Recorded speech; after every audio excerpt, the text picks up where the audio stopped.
waiting for you guys. Let's go. Welcome in, everybody. Ben and Woods, 97.3. The Fan. Feels good to get it out. Let it rip this morning.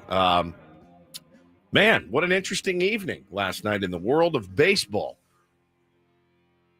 Job's not finished, though. That's what I will say. I will tell you the job's not finished by any stretch, but what an interesting turn of events that we've had here in the last month or so, Benjamin. I just want to be clear. It's never going away now, is it? Nope.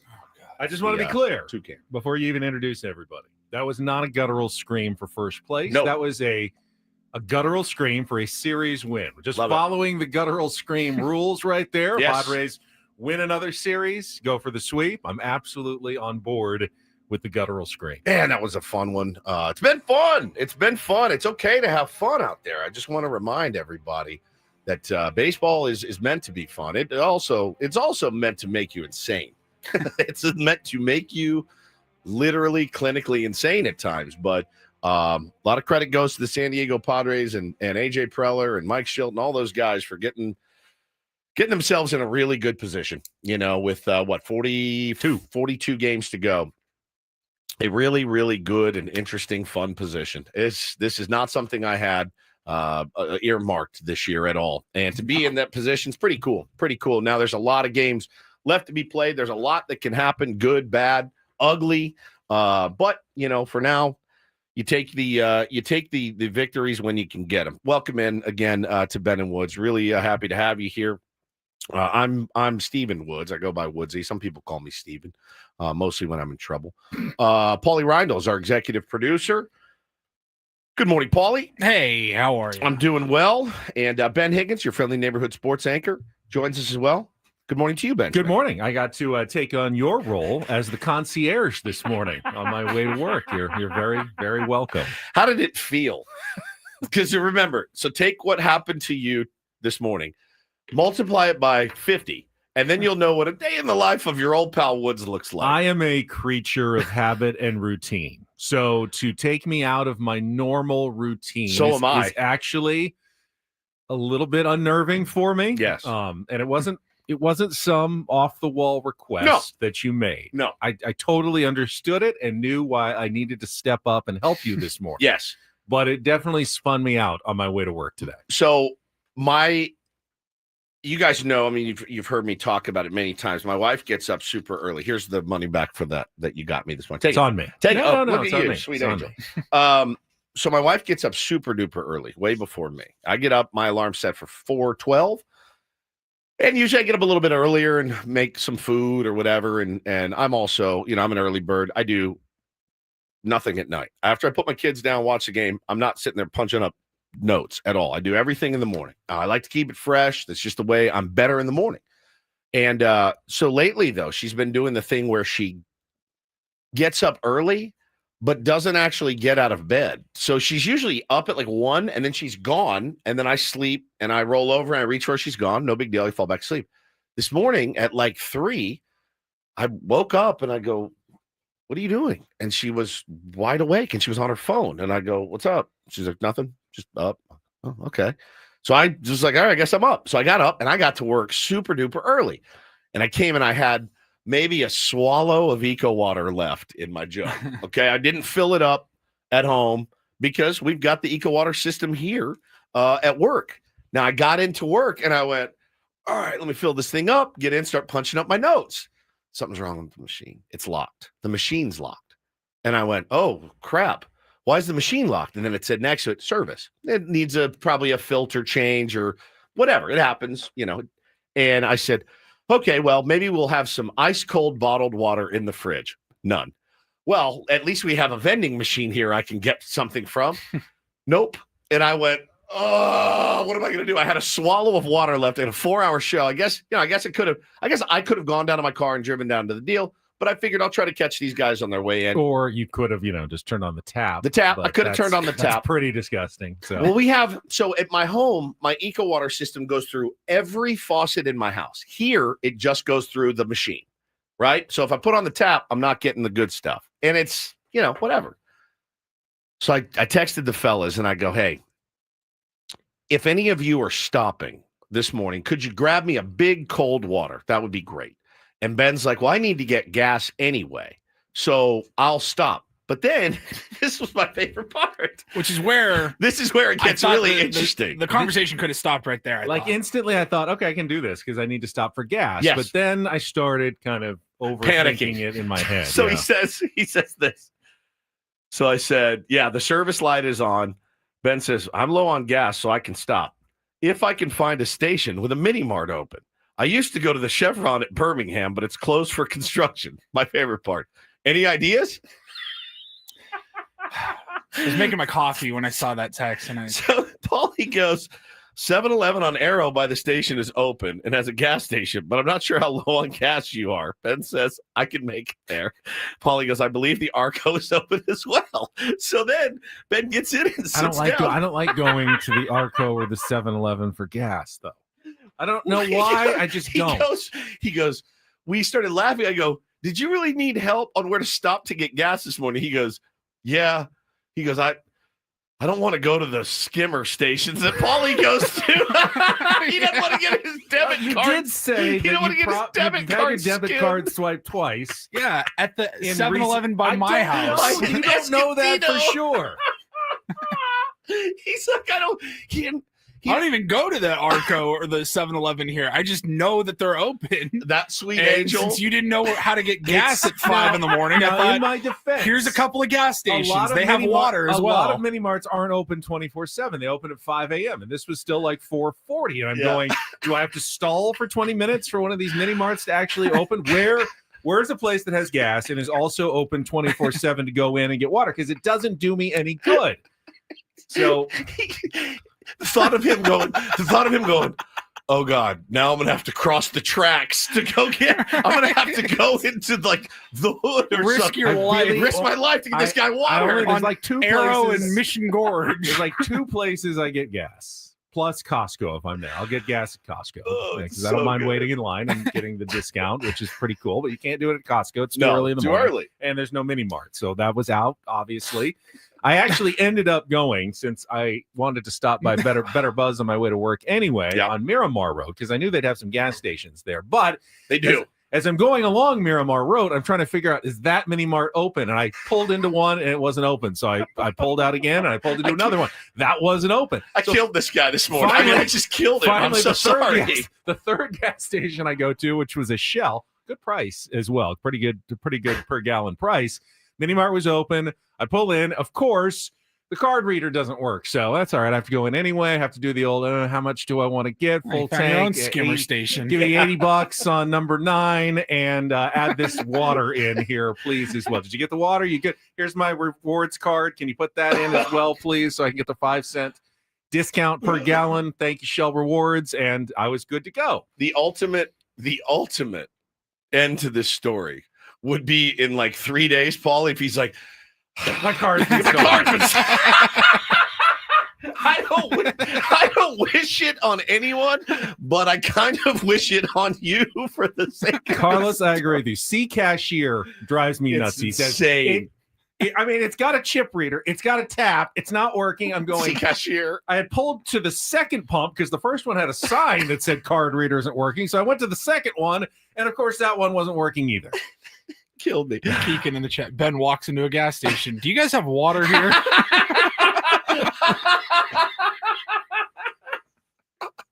He's looking around like, this is his first time in there. He's losing his mind. I'm looking at my friend told me to come get water. I don't know if I should. I mean, honestly, like, Ben doing anything makes me laugh, but like, act casual. Just be cool. I tried to act casual. The lady who was working the overnight she shift, looked at you like, I'm not very normal. I'm not on meth. I'm not here at the end of my night. This is the beginning of my day. I like to be very clear about that. This is not any of that water. I'm not like just staggering home at 5 a.m. I'm on my way to work. I'm not here to rob you, ma'am. Fear not. Fear not. I will not be robbing you. I just want to know where the bottled water is. Could you point me in the general direction of the bottled water? It's you doing anything makes me laugh, but like I'm like, I swear to God, I'll be like, all right, Ben, this drug dealer's awaiting your call. We need to run audio and see how you handle this. I want to see how it would go. Hello. Yes, I was told to call you. I was given a number. Where would you like to meet and exchange the materials? I mean, it would be the most elite reality TV ever. Ray said should have asked for Zins too. We talked about this. Woods asked me to go once to get him some Zins, and it was one of the more horrifying experiences of my life. It was like I had to ask for something behind the counter. He was so something illicit. He was so uncomfortable. That's right. I remember that. That was so. I've done it. Yeah, Woods should send Ben on a mission to find flavored Zins. I did it to him once. I was here. Same thing. Like, hey, crap, are you on your way in? Grab this for me if you can. Like, just say this sentence verbatim.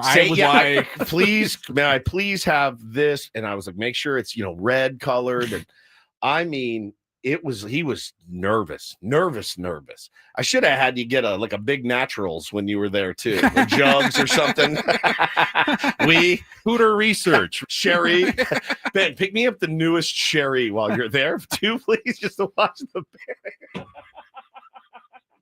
Yes, I'll take the cinnamon Zins and a barely legal, if that's possible. They still sell those? I don't sell them in the stores. Hi, can I have one Hustler, please? They still have those there at the stores. I can't for the life of me remember. Remember they used to have them in the airport up at the top shelf, and you go to the airport. Now they used to have them like not even behind the register at like a gas station, like 7-Eleven. They'd be like on the side of the inside on the side of the store. There was like a magazine rack and a newspaper rack, and they had like a bag board, some sort of cover over it that wasn't somewhere in a black like a bag that was ziplocked or whatever. I don't know. I guess I haven't looked or seen them. I haven't seen them in forever because it's the age of the internet and has been for quite a while. Anybody that buys a magazine should have a red flag sent to the FBI immediately. Like, yep, he's back. You he should bought end up two on more, some sort of a list. He bought 2 more magazines, sir. And then you're just sitting there on a Sunday and a guy knocks on your door. He's like, I hear you've been buying a lot of nudie mags. What's your problem? What is your deal? So it was quite an ordeal to get. They'd have the dark shield. The shield, except for the name of the magazine, so you could see what it was, but you couldn't see anything under it. Then it was blacked out, and you would pick it up and kind of look at it. Tyler says nudie mags at the airport bookstore was amazing. Wild. It was wild. I mean, like, can you even imagine, at least nowadays, like being on a flight? And there's look across the aisle, and some guys just. I'm actually interested in the articles. He's reading "we" on the plane. OUI. How you doing? I mean, like that person should be on the no-fly list. Yeah, no doubt. There's no question. I'm telling you, man, it is. It was so good, but you did get me my water. I guess I have to ration this. Because I've gotten you 2. I got the biggest one. No, it's big. I thought that was the brand you usually get. It's filled up. Okay, good. It's good. I'll have to ration a little bit, but that's maybe maybe it's a quick fix when the engineers get in or whatever. But man, that was fantastic this morning. I mean, I know how it is because my wife suffers from the same thing that you do, and when something gets in your head and your routine is messed up, it's almost like excruciating to break it or switch it up. So I totally I'm always understand. fine. I am always absolutely fine after I get through it. But just thinking about having to change what I normally do. It messes with it's you. not even that I change things up actually fairly often, but I always have thought about it beforehand. Probably for a day. Like tomorrow I'm going to go here, and this is how I'm going to plan it out and do it. And it's fine. It's in my head. If I had told you last night, we've lost water in our home. Is there any way you can stop and grab me a water? If I told you at 10 o'clock last night, you would have given you 8 to 10 hours to work through it. Exactly. To where you could walk in a grocery store or a gas station and grab no water. problem. Holy cow, man. It was fantastic. It almost happened to me yesterday where, when you see something in public, I don't know about you guys, but when I'm on Twitter or Instagram and I see a confrontation that is somebody has tweeted, I watch it immediately. If I see, a angry customer yelling at somebody, I watch it. It makes me so uncomfortable because you know how I am when I go somewhere. I'm very self-aware. I'm constantly looking behind me at the line going, all right, this is not a time for a Q&A. It's just not. I can't do a Q&A now. I need to get my goods and move, right? Go to CVS yesterday to pick up some prescriptions. It's the third time I've gone because every time I go, the line is no BS, probably 14 deep. There's one person working and it's 14 people deep. We are a medicated society. There's no question about it. I'm as guilty as charged. At CVS, I actually will race. Like, I know which aisle to go down to race to the line first to beat the other 5 people who are walking in the store. Because if you've got, I've been like 15th in line you have at CVS. So you see, it's so bad where we live that if I see people getting out of their car, I'll do like the full-on speed walk to get to beat like 3 or 4 people because I know where you're going. I know you're going to the pharmacy. I know you're going. I've dragged Bo. Like, get out! Get the buckle out. Let's go! God dang it! Come on! He's like, what? I'm like, just run to the front.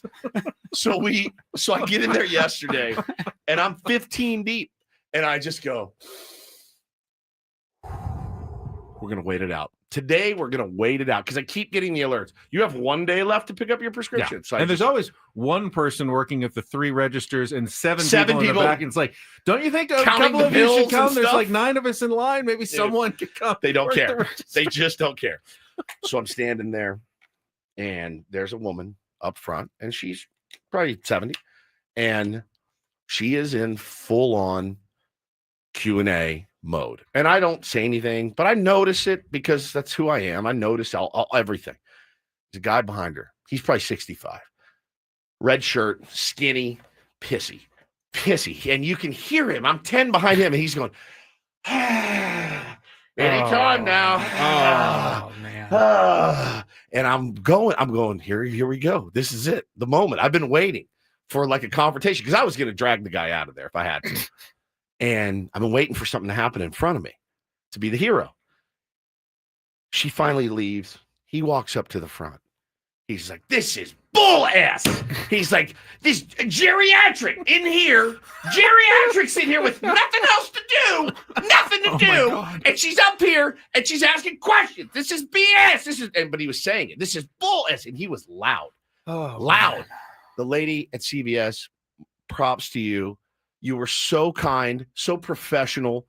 She just goes, I do apologize, sir. Sir, I'm so sorry. It's $3 for your prescription. Nah, you tell the boss. You tell the boss that this is BS, man. And I finally, he's walking out, and I just gave him the dirtiest look. I was like, bro, relax. Like, at the end of the day, it's not that big a deal. And to be fair, if there is somewhere where questions are allowed, if you get a new prescription and she's like, do I take one of these? Yeah, do I take 2 of them? Do I have to eat it after a meal? If I do it wrong, I could accidentally kill myself with these pills. So 100%. Yes, you should be able to ask a few questions. Sometimes they'll actually ask you want the pharmacist to come chat with you. That's the other bit is you can do the and then one guy had sometimes they make you, which is the worst. Like, I don't want to talk. You're I've taken this for years. I don't need to talk to the pharmacist. This isn't a new prescription. Fine. This is just a refill. I don't want to talk to the pharmacist. Thank you how this aspirin works, sir? I know how this works. Yes, I take it, and Have you taken this before? It was really something, but I'm like, man, we're at that point. Everybody's just a little bit tense. Everybody's just a little bit fired up. So, but it almost happened, man. The full blown confrontation, and everyone's looking at this guy, and I go, man, what is that guy going through? What is that dude going through today? So, definitely thought about it. Kind of threw me off the rest of my afternoon, but maybe he was just nervous about the game. People are getting a little bit you get a little antsy and excited when your baseball team's playing well, and we're certainly experiencing that too. But again, last night was one of those games I was pretty damn calm for. They're playing well right now. They are. Is anybody here to talk Padres baseball? Because we will have a lot of that coming up on the program today. We'll set the menu for you. Get into last night's win, what happened in Anaheim as well. I think we all kind of flipped over at the end to see how that one would end, because it is that time of season. It is scoreboard watching season. It's all coming up after Kelly's traffic here on 97.3 The Fan. From the 855 Get Ross Traffic Center, protecting San Diego after accidents or injury, here's Kelly Danick. Traffic is sponsored by Robert Half. Good morning. Couple problems starting us off. One of them is some trash debris in middle lanes, North 805, just before Mesa College. And getting reports of a 3-vehicle accident westbound 52 near the Summit. Everything in the center divide. At Robert Half, they found that 67% of companies want to increase contract talent. That's why the recruiters' expertise and award-winning AI work quickly to find the candidates you want. At Robert Half, they know talent. Visit roberthalf.com/talent today. I'm Kelly Danek with Ben and Woods, San Diego's #1 sports station, 97.3, The Fan. Question for producer Paul. It's a big league Wednesday. Do I say anything, or are we just crossing our fingers on this one? Are we hoping? Can we say what we're hoping for? Or Yeah, I don't care if you say what we're hoping for. Yeah. All right. So it's a big league Wednesday, not confirmed, but the ask is out, and we've been told it's definitely a possibility that Candelita may be joining us later this morning. Of course, Jose Iglesias, who hit the home run last night. On the day they announced a concert coming up at Petco Park, Gallagher Square, I believe, on September 25th. He's going to be performing, and he may be joining us. I think pre-sale tickets go on sale at 10 a.m., so would be a nice little promotional opportunity. They've got a day game, so I think it depends on his arrival up in San Francisco and what he's got going, but the idea, hopefully, will be later in the show at some point, probably in the last hour, to talk with Jose Iglesias of the San Diego Padres, which would be very fun. I mean, look, there's just to pull the curtain back a little bit on this show. There's been times we've asked for players, and that certain player has not had a great night the night before. And, you get the text and they say, hey, and we go, we understand that was ugly. We probably wouldn't want to talk to him. I wouldn't want to talk to anybody after the game that, I had last night if I played that bad. This is not one of those cases. This is one of those cases where you're like, huh. I mean, Paulie put in the ask before the game. Correct. Right. And they said, we'll let you know. It's possible we'll let you know after the game. He's interested. We haven't heard officially yet, but once he hit the home run, I go, well, that's a definite good sign that he may be available tomorrow Right. on the program. You couldn't keep me off the air the next day if I hit a home run and helped you win a ball. What do you game. guys need me? 6 o'clock? I'll do 6 to 7 if you want. You guys want me to play a little bit over the phone? I can sing a little bit. And but yeah, there's a million questions I want to ask him. I hope he does end up jumping on. That would be a lot of fun. If not, we'll try to get him another time, but before the show, because there are some good questions about that, and interested to get kind of his feelings on it. Before that, though, obviously lots of baseball talk and all of our regular features. Don't do this. Take on Woods and the Reindl Report. Also, we have a giveaway, and I did it late in the show yesterday, so I want to reward the early risers today, and we've got another Michael King bobblehead. Let's do it right now. 7th caller, just dial fast, 833-288-0973. You can call now to win a 2025 Michael King bobblehead presented by Cox. Features the Padres ace taking the throne on the mound, donning a gold cape and a crown. And Hi, this is Michael King. There he is. We'll be giving away on Wednesday, August 20th. That's 1 week from today, to the first 40,000 fans in attendance against the Giants. First pitch at 6:40. Gates open 90 minutes early, so please arrive early. For more information, visit padres.com/giveaways. I see people dialing in, 833-288-0973. Paul will select a winner. Then we'll come back with our Padres Wrap-Up. That's 1, 2, 3, 4 in a row for your San Diego Padres. Now co-leaders. Number 4. Of the National League West Division with the Dodgers. We'll go through it all coming up next on a Wednesday morning with Ben and Woods on San Diego's #1 sports station, 97.3 The Fan. Gambling problem? Call 1-800-GAMBLER. GEGE 000-466. For a full list of games and rules, play at 7 Mile Casino. Visit 7milecasino.com. I may have trouble finding a 24/7 mini mart, but if I wanted to find a 24/7 place to play cards or have a good meal, I do know where to go down in Chula Vista right off the 5 freeway, Woods. That would be, of course, 7 Mile Casino. Talking to my neighbor Brian yesterday, who went with his wife. He goes, man, we love Sammy's. Like, we love Sammy's. We love the Sammy's wood-fired pizzas, the chopped salad, all of it. They went and stayed at that new hotel down there. The Gaylord. Yep. Yeah. And then they went down.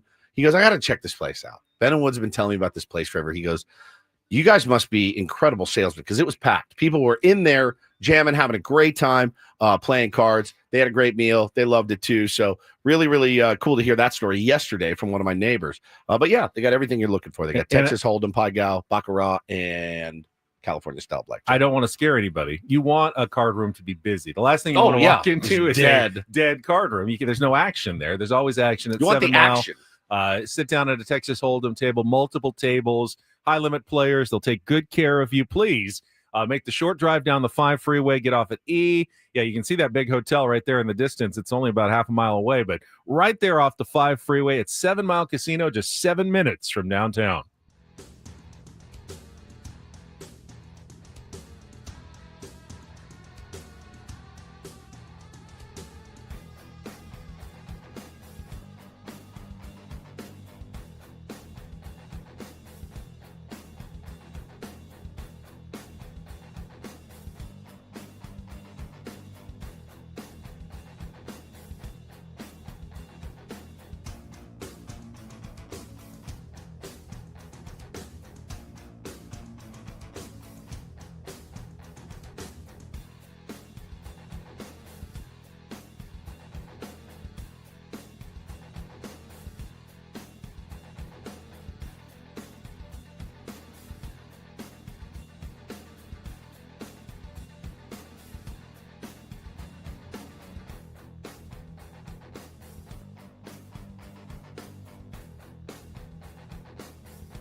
Hey players, things are about to get real here in San Diego. Introducing the all-new Hamul Casino Resort. With a 200-room hotel tower, exciting new eats and drinks, plenty of new places to play, and a luxe spa and salon. Hello, rooftop pool and deck. It's where players can play their hearts out and enjoy all the perks that come with it. It gets real this summer at the all-new Hamul Casino Resort, the players' place.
Congratulations to Richard, who won the Michael King bobblehead in our early segment giveaway. Richard says he works for Harlan Brewing Company. Nice. They make the Crone Zone lager. I saw it on Really, tap. it's good.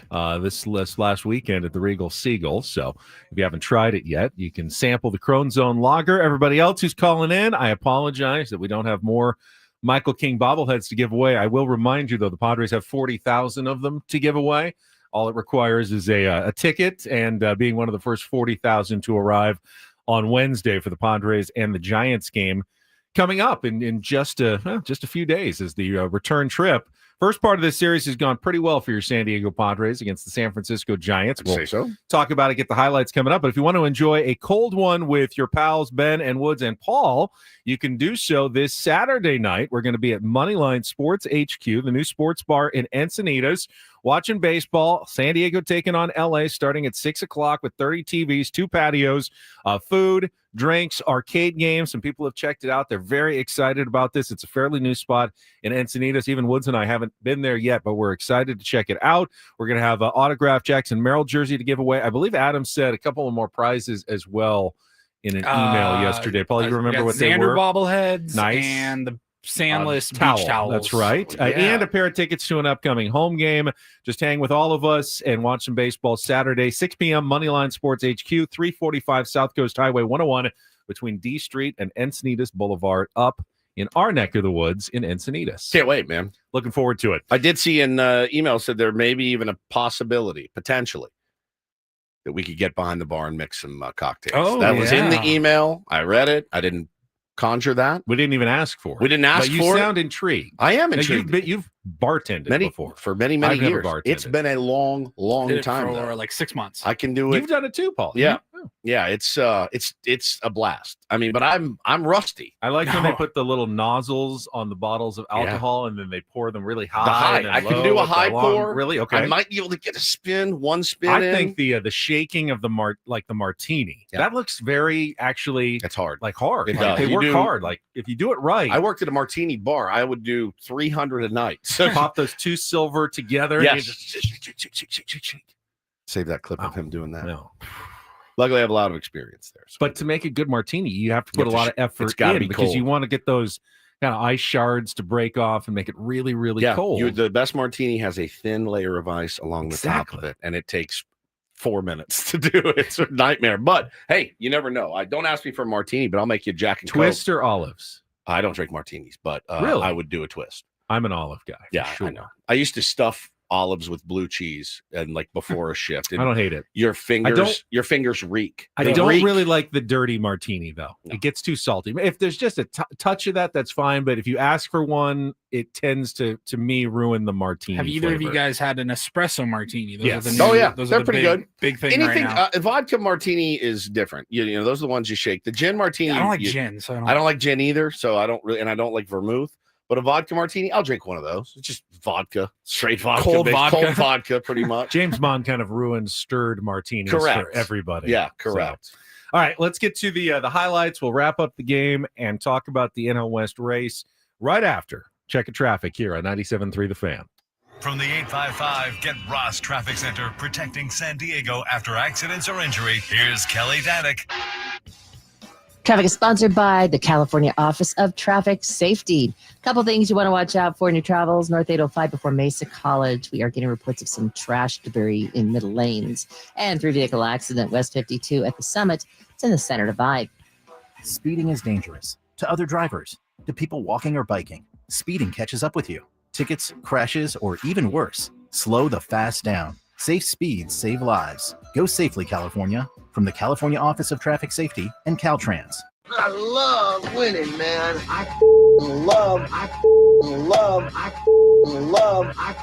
love winning. You hear what I'm saying? It's like better than losing. Miss any of the Padres win yesterday? Ben and Woods didn't. Yeah, absolutely. We've got you covered with all of the highlights. Oh, yes. It's the Padres Wrap-Up. Brought to you by Hamul Casino Resort. Things are about to get real with the all-new Hamul Casino Resort with gorgeous rooms and exciting new eats and drinks. It gets real this summer at Hamul Casino Resort, the player's place. I want to go fast, but I want to go slow, and I want to go deep. At the DH, Iglesias launches one in the air down the left field line. Ramos was way shallow. He's running way back, and it's going to go! Jose Iglesias, his first home run as a Padre, comes in San Francisco. And the Pods hop on top. It's 3-1. And Jake swings, hits it on a line off the glove of Schmidt into center field. Oriana will come in to score. Cronenworth took a very aggressive turn. They throw behind him at first. Now racing to second. They've got him hung up. And Thomas chases him back towards first base and tags him out. So Cronenworth is out. The run had scored, and the Padres ahead 4-1. And Merrill hits it hard in the air to deep left field. Ramos is going back. He's at the wall looking up. This one gonna go. Jackson Merrill takes it out the other way. His 9th home run of the season. And the Padres add on. It's 5-1. The pitch is swung on and missed. Strike 3. The game is over. And Robert Suarez closes the door in a 4-run game as the Padres win 5-1. They will take out their brooms tomorrow afternoon in San Francisco and go for the sweep. And, listen, he threw the ball really well. It's going into the 5th, and, you can smell that win. But at this time of year, he was a really good teammate, knowing it's about the team win. And so different circumstance, different hitter, maybe think about giving him another guy. But Morgan came in, did his part, but Nestor was really good. He was fantastic. Another well-pitched game by your San Diego Padres top to bottom. And then, of course, just moments after the Padres wrapped up their win, the Angels rallied with one in the 9th and one in the 10th to beat the Los Angeles Dodgers, meaning the two teams are now tied atop the NL West standings with 42 games to go. Reset it all. Brand new season starts today. 42-game season. Zeros. I mean, it is so shocking. I am so shocked. And I don't want to pour salt in your wound, Ben, but this is why a few weeks ago I said I can't root for them to go out and beat the Reds. I really can't, because I think, anytime a team like that's constructed as well as they are, they're just playing badly right now.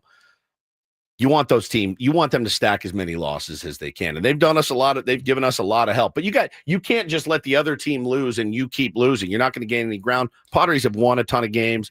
They're playing really, really good. But, we all know this, man. We are all cautiously optimistic, as you talked about being yesterday. Cautiously optimistic is absolutely fair, because with that many games to go, a lot can go wrong. A lot can go wrong. A lot can go right, but a lot can go wrong as well. Let's take our emotions out of it. Yeah. You're absolutely right. Anything can happen. Injuries, both teams, sure. Things go right, things go wrong. If I was handicapping another division, well, let's actually pick another division, the AL West, because the exact same thing happened last night. The Seattle Mariners, who had been well behind the Houston Astros in the standings. Like 6 games? Like 6 to 8 games behind, just like the Padres were 9 games back in early July. Tied the Houston Astros yesterday by winning their 8th in a row, I believe it was, and Houston lost to the Boston Red Sox. So they have the exact same situation in their division as well. If I was handicapping it, like looking at it, I go, well, one team's red hot, the other team is ice cold. Sure. Don't I think logically the Seattle Mariners are the team that I would have a lot more confidence in for the last 42 games of the season. They're playing really well right now. The other team, the Astros, well, they've blown a big lead. So I would definitely say, I'd definitely say Seattle. Now, when we talk about the Padres and the Dodgers, you don't necessarily feel that way for some reason. But the Padres have made up 9 games. The Dodgers have the 4th worst record in baseball since early July. And the Padres have skyrocketed up. Now, the path is clear which direction both teams are heading. The Dodgers are downward. The Padres are upward. Yeah, but it is baseball. And you could also argue, the worm is always about to turn. Maybe the Dodgers are about to start playing better as they get, healthier. The Padres can't sustain this amount of hot play forever. So you can see it going both ways the rest of the season. It's the 24, man. That's what it does. That's what it is. 24. That's the number that sticks in my head that has shown me, not that I didn't know this about baseball, but to actually watch it play out, the 24 scoreless innings of a team that looked like they were unbeatable, And then it just stopped. It stopped. Nothing got going. And credit to their bullpen, credit to their starters, whatever, you have to give credit. But it just stopped. And I think that's what sticks in my brain when I go, that's why I don't let myself get overly confident. I have fun with it. I have a blast with it. I got my bookmarks look like a hot dog that's been in the microwave for 4 minutes. They're about to explode. I may get shut down. I have so many bookmarks because it's fun. It's fun to say, hey, let the thing play out before you start, taking your pants off. But it's so hard in this sport to go, yeah, I'm just going to ride the trends out because you're only as good as your starting pitcher. You're only as good as your bullpen. You're only as good as what your offense decides to do that day. It's just not one of those sports. And I think we all learned that lesson the hard way last year when we just stopped hitting for 24 straight innings. I will tell you that in the last, 48 hours, I've seen countless national segments, MLB Network, ESPN. Oh, I saw them. All talking about the Padres-Dodgers race. And the tone is almost always exactly the same. They all say, really liking this Padres team. Yep. I think they've got a really great shot. Talking about it right now on MLB Of course Network. they are. The National League West standings. But they're all a little bit afraid to just say, but they're definitely going to beat the Dodgers. You can't. They can't do it. And I don't blame them. And I wouldn't do it. I either. wouldn't say it either. I'm not an idiot. But not a single one of them expresses any confidence in the Dodgers. They all go, man, I really love what the Padres are doing right now. They really look like they could be a major threat.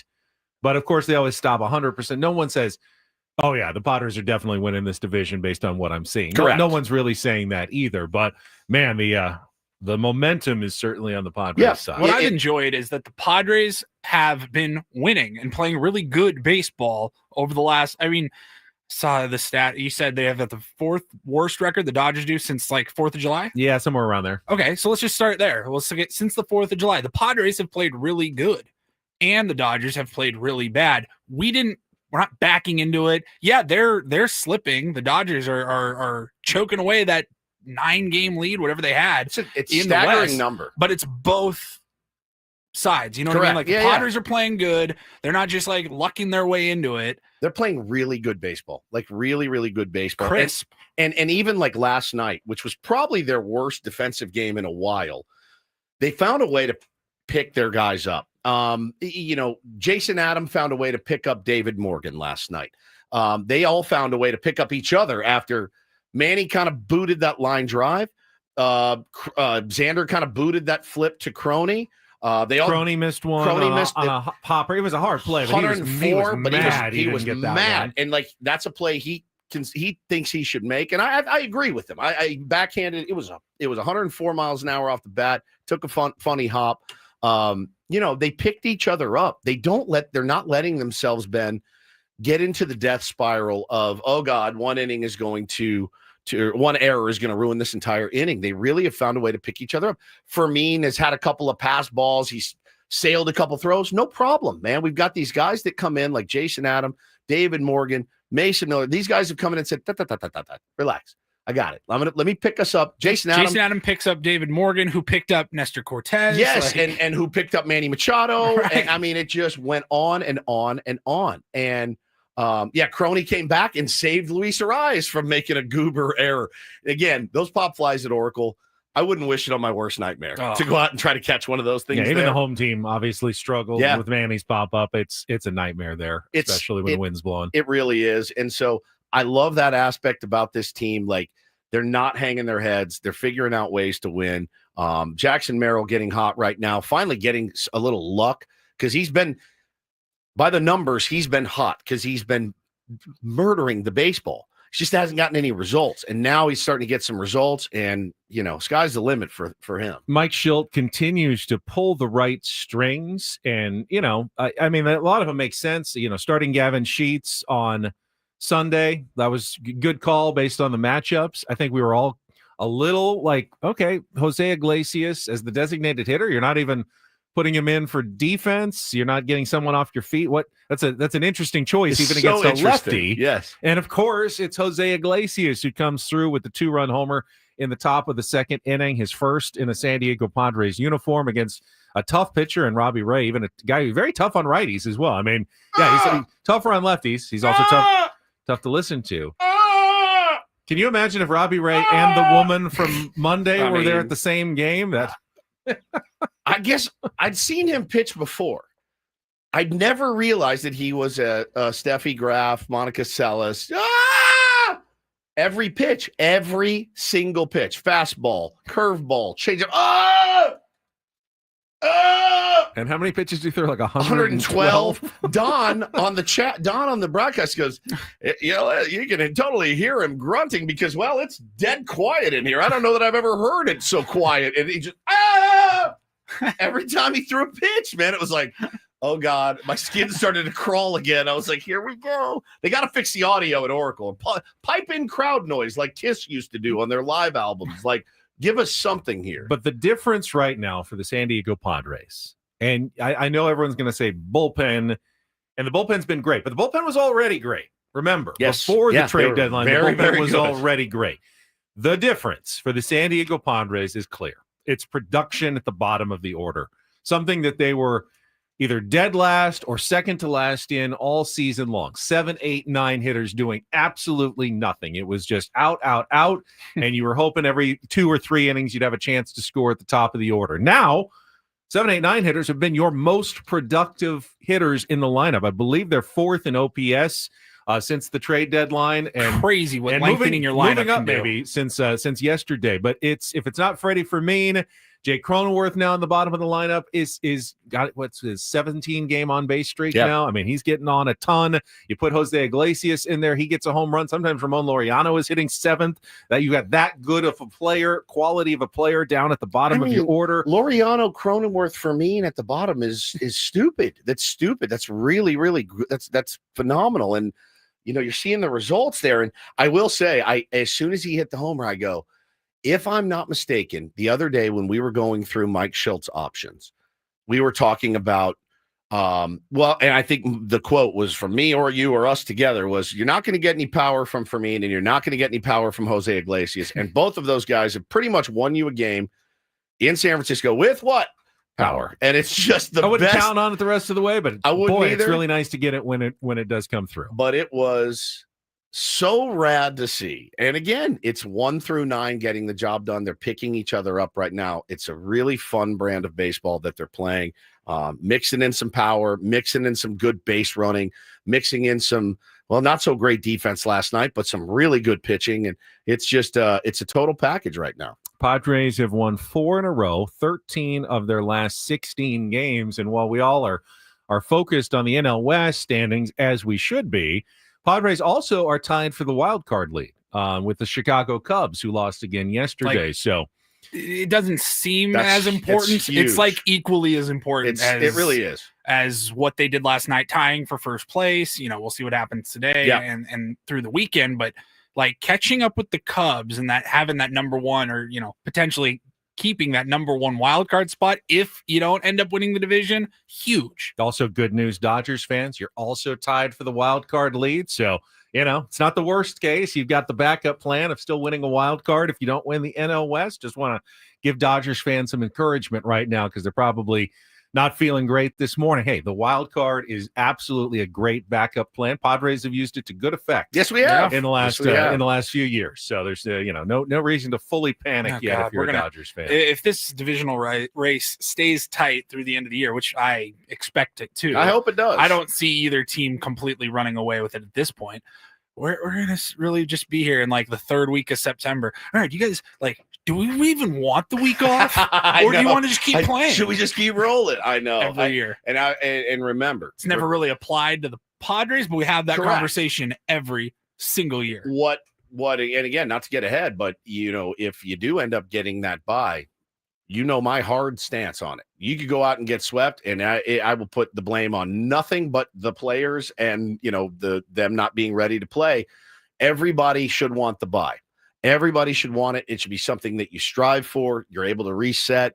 Momentum is, I get it. I totally understand. When you're hot, you don't want to not be at the ballpark, but I will always ride in favor of getting a bye, playing fewer games to win a World Series is always a better chance. I took a quick look just to compare. I believe the Padres have a slightly easier strength of schedule. Obviously, they play each other in the 6 games coming up head-to-head. After that, Dodgers also have, they have still more against the Colorado Rockies. They got the Pittsburgh Pirates.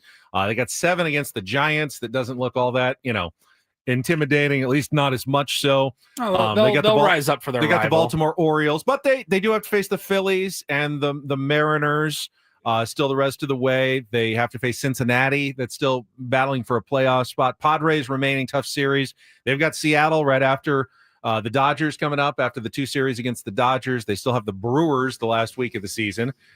That could possibly be after the Brewers have already clinched everything, which would be nice if they were resting some guys. But the Padres have a few tough, a few easier series as well. So just kind of 42 games to go. Handicap the race as you see fit. We also got the schedule. No teams. The schedule for the playoffs came out yesterday. Very interesting. It actually could benefit the San Diego Padres. I'll tell you why coming up next here on 97.3 The Fan.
People got a little bit mad that I was getting ahead of myself yesterday talking about potential playoff rotations for the San Diego Padres. I laughed so hard. The same people will probably not love this conversation either. It's hard to follow all your rules. It is hard. That's the thing. No one's mad that you're doing that. I'm mad at myself. I want to be a rule follower. Can I just push back a little bit? I did not try to establish rules for everybody else. Woods tried to force me to obey his rules of cheering at the trade deadline. I didn't. And I just felt uncomfortable, guttural screaming a trade deadline. Remember, I wasn't telling anybody else necessarily how to fan. I think Woods was telling me. No, how to fan. I just was gonna let one rip for just to get everybody in a good, positive mood. Turns out my radio instincts were right, as the general manager was also looking for the same. He was the same thing. And it was just weird to be shut down by you. Yeah. Yeah. So that was a little odd. This is purely an intellectual exercise, not a state of fandom right now. Intellectual conversation. But yesterday, this is just in case. Major League Baseball announced the schedule for the postseason coming up. Just American League Wild Card A, American League Wild Card B. We have no idea which teams will be performing. Tuesday, Wednesday, and Thursday, September 30th, October 1st, and 2nd are the best of 3 wild card series. Okay. And, hopefully, if everything goes really well, the Padres don't have to play in those at all, but that's the schedule for them. If the Padres are hosting or on the road, if they make the playoffs, those are the wild card series. What was interesting to me, though, about the schedule is that in the division series, the NL division series, both of them have the same schedule. Game 1 is Saturday, October 4th. But then game 2 is not the next day on Sunday. They don't like to do the 4 games all in the same day against NFL games. So you have an off day for game 2 in the National League this year. And game 2 would be on that Monday night. And then Tuesday would be a travel day. And game 3 would not be until Wednesday. So game 3 Wednesday, game 4 on Thursday, then another travel day. And game 5, if necessary, would be the following Saturday. With so many off days in the division series, the San Diego Padres in particular, with their bullpen, would be a very, very difficult matchup for any team, knowing Mike Shildt would not have to really hold back anybody on any day. You could pitch every single one of those bullpen members in every single game of a division series with that many off days. Only 5 games over 8 days. Yeah, man. Every single one of them could pitch 5 games in 8 days with really not breaking a sweat. I mean, how great is it postseason to tell Dylan Cease or Nicky P, can you go empty the tank for 9 outs? Right. Can you give me 9 outs 4 today? maybe? Maybe 12. If you're feeling really good. Can you give me 12 outs today? Yeah, I got you, Skip. I got you for 12. All right, great. And then you ride, and it's a formula that worked for the LA Dodgers last year. Without that many off days, it sets up a lot better. Now, when you get to the 7-game series, like the LCS is back to the 2-3-2 format, and just as we saw with the Dodgers last year, they couldn't manage it all the way through. So they had to punt a couple of games because they didn't have the bullpen arms necessary, and they made that work. And Mike Shildt would then have to be, if they got that far, he'd have to, of course, manage the bullpen again. Oh, You couldn't say, okay, well, we got 3 days and 3 games. I'm going everybody for 3 straight. That was no longer possible. But again, we see in the regular season, like the last couple of days, how Mike Shildt has managed the bullpen and trading off days between, Estrada and Adam and Morejon and Miller. And someone always seems to get a rest, or 2 guys always get a rest. Mason Miller has had a couple of days rest now. Now, they used Robert Suarez twice in a row. I'm sure he's going to be down today, but you've got Mason Miller. You've got Jeremiah Estrada, who didn't pitch yesterday. You always seem to have, in the regular season, a couple of really fresh, good arms for you at the back end of your bullpen. Yeah, it's excellent. And again, if it all works out, according to plan, it will be purely that was a strategy.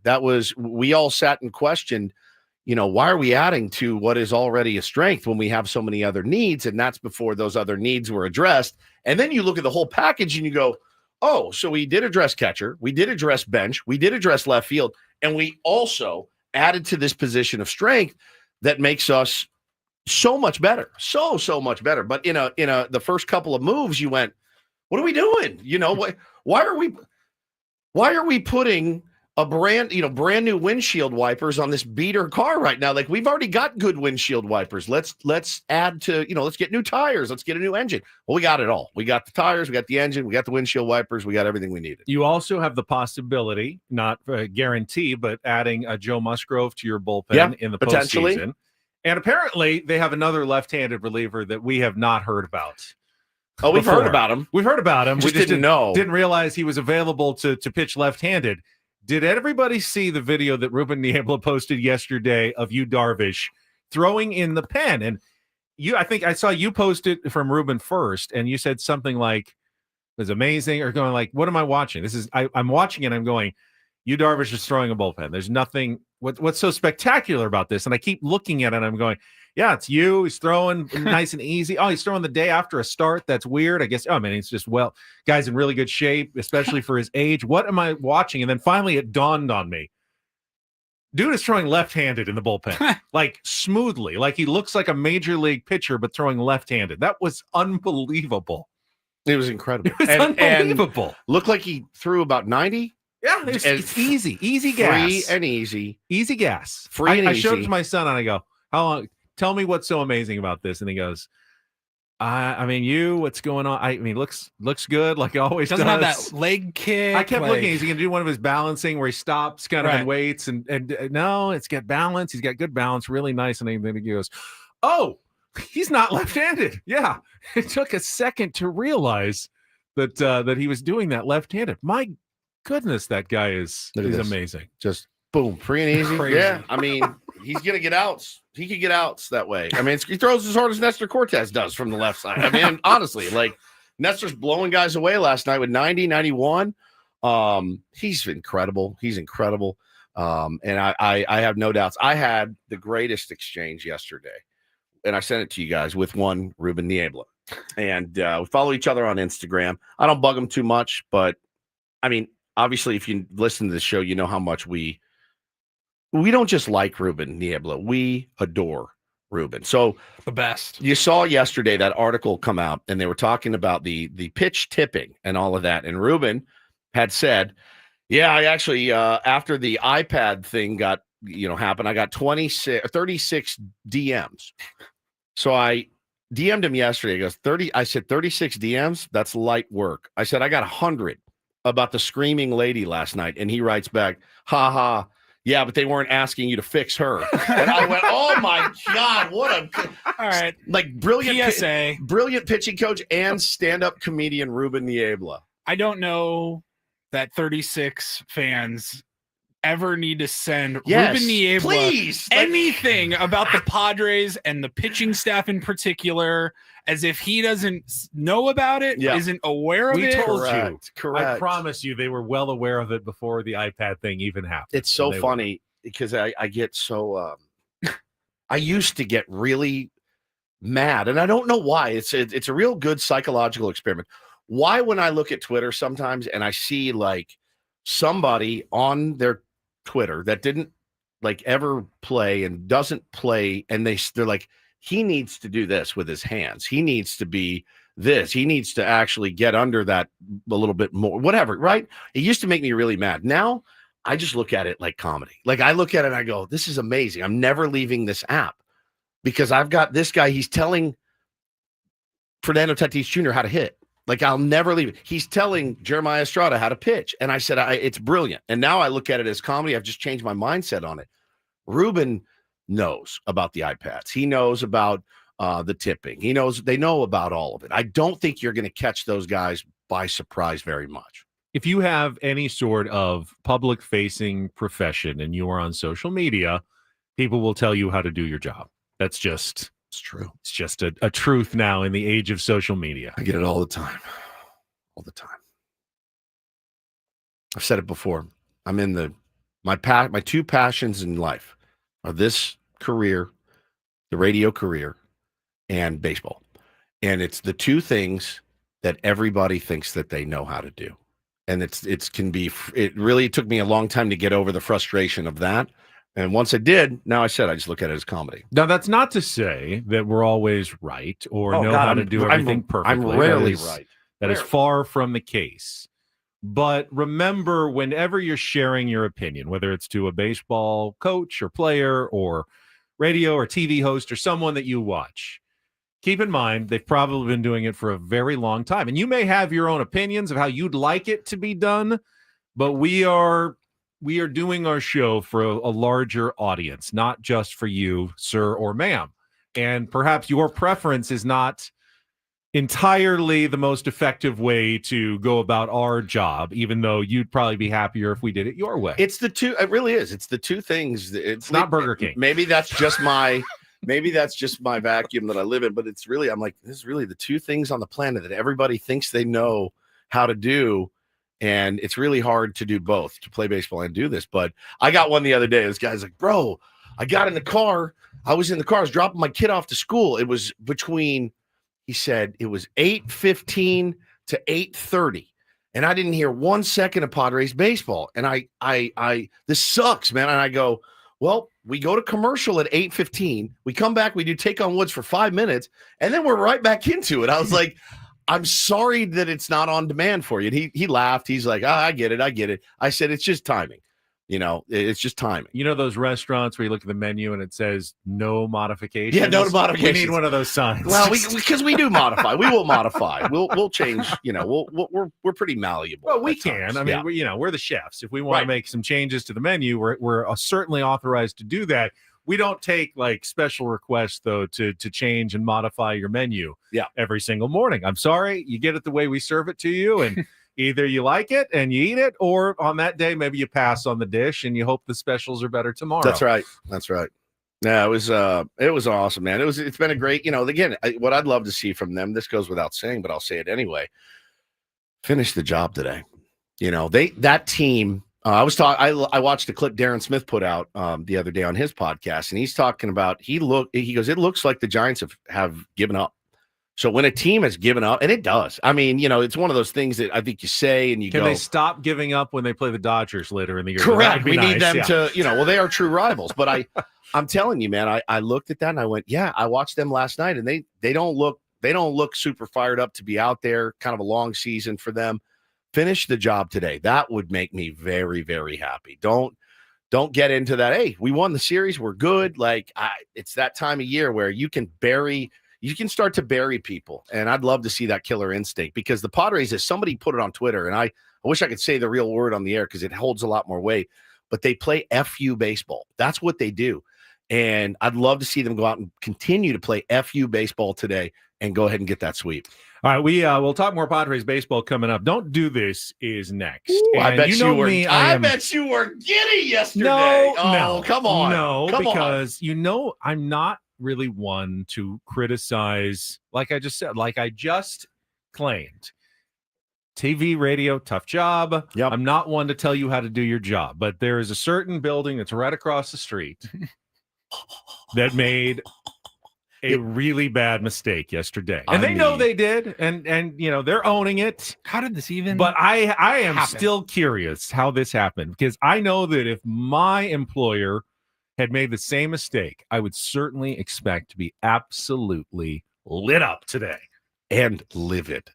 I would be so mad. I would be so mad if that happened at my place. You didn't feel any joy? Not even a smidge of joy? No. The only joy I felt was, I'm so glad that's not me today. Okay, that's fair. I believe you. The only thing. I believe you. We'll talk about that next. And we've got an update on the gambling kid from the University of Oklahoma. We can talk about that too. There's a new twist in it. I don't know that I buy it, but we will talk about that as well. I'll say I know I don't buy it. I don't buy it either. That is next after traffic here on 97.3 The Fan. And after I tell you about SDFatLoss.com, it was my secret. It's not really a secret anymore. I know so many tier ones who've lost so much weight, people in this building who have lost so much weight. The secret is out. It's just a matter of whether you're ready to start losing up to a pound of fat per day and 10 to 20% of your body weight in just 60 days. That's how you do it with SDFatLoss.com. Your counselor, your coach is going to explain it to you when you get your free consultation at SDFatLoss.com. Here are the basics.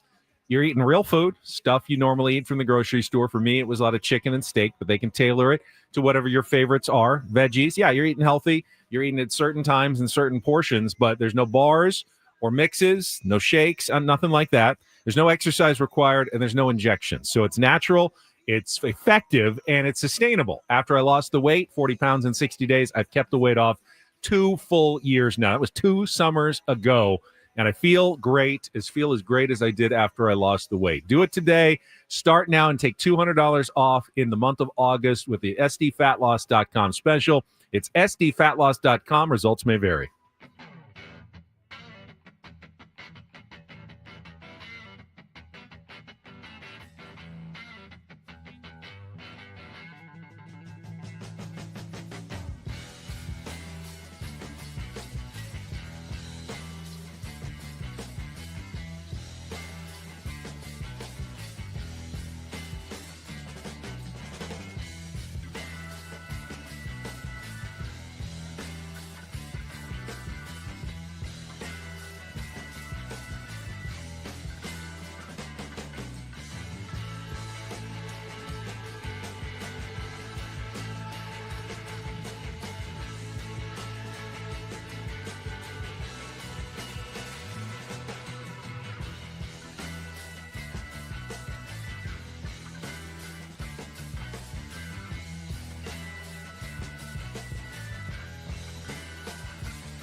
Hey players, things are about to get real here in San Diego.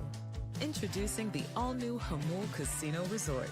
With a 200-room hotel tower, exciting new eats and drinks, plenty of new places to play, and a luxe spa and salon. Hello, rooftop pool and deck. It's where players can play their hearts out and enjoy all the perks that come with it. It gets real this summer at the all-new Hamul Casino Resort, the players' place.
DDT on a Wednesday, brought to you by Trust and Will.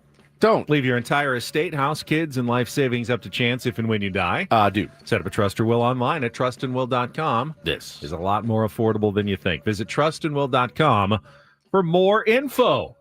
Woods, why don't you get us started with, well, you know what? It's a cautionary tale is what it is. Yeah. It really is. You know, maybe...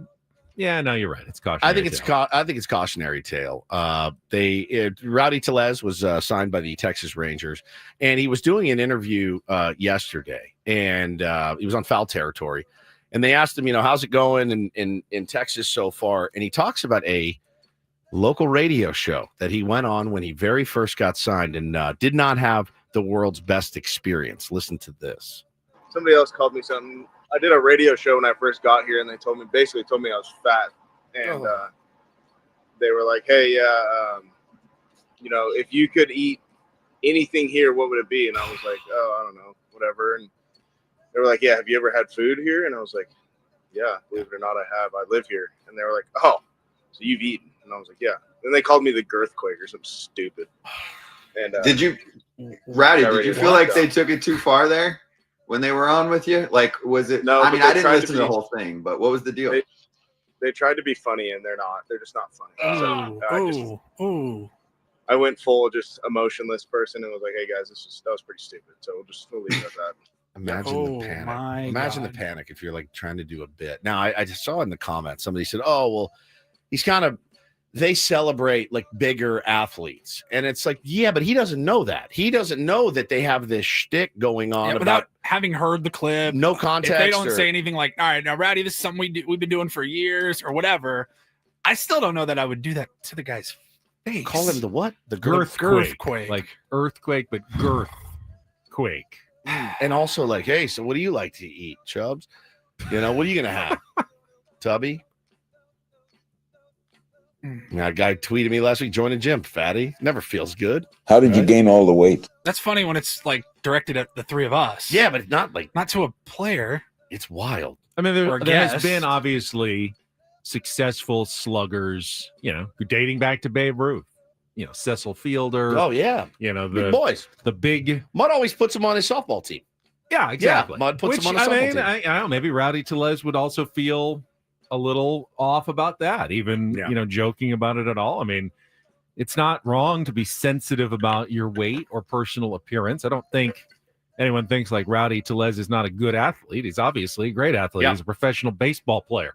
They come in all shapes and sizes. They really do. Baseball, it's the though. Beauty of baseball. And it sounds like whatever bit they were trying to do really fell flat. Didn't land. Didn't know what show that was. It was 105.3 The Fan. Ooh.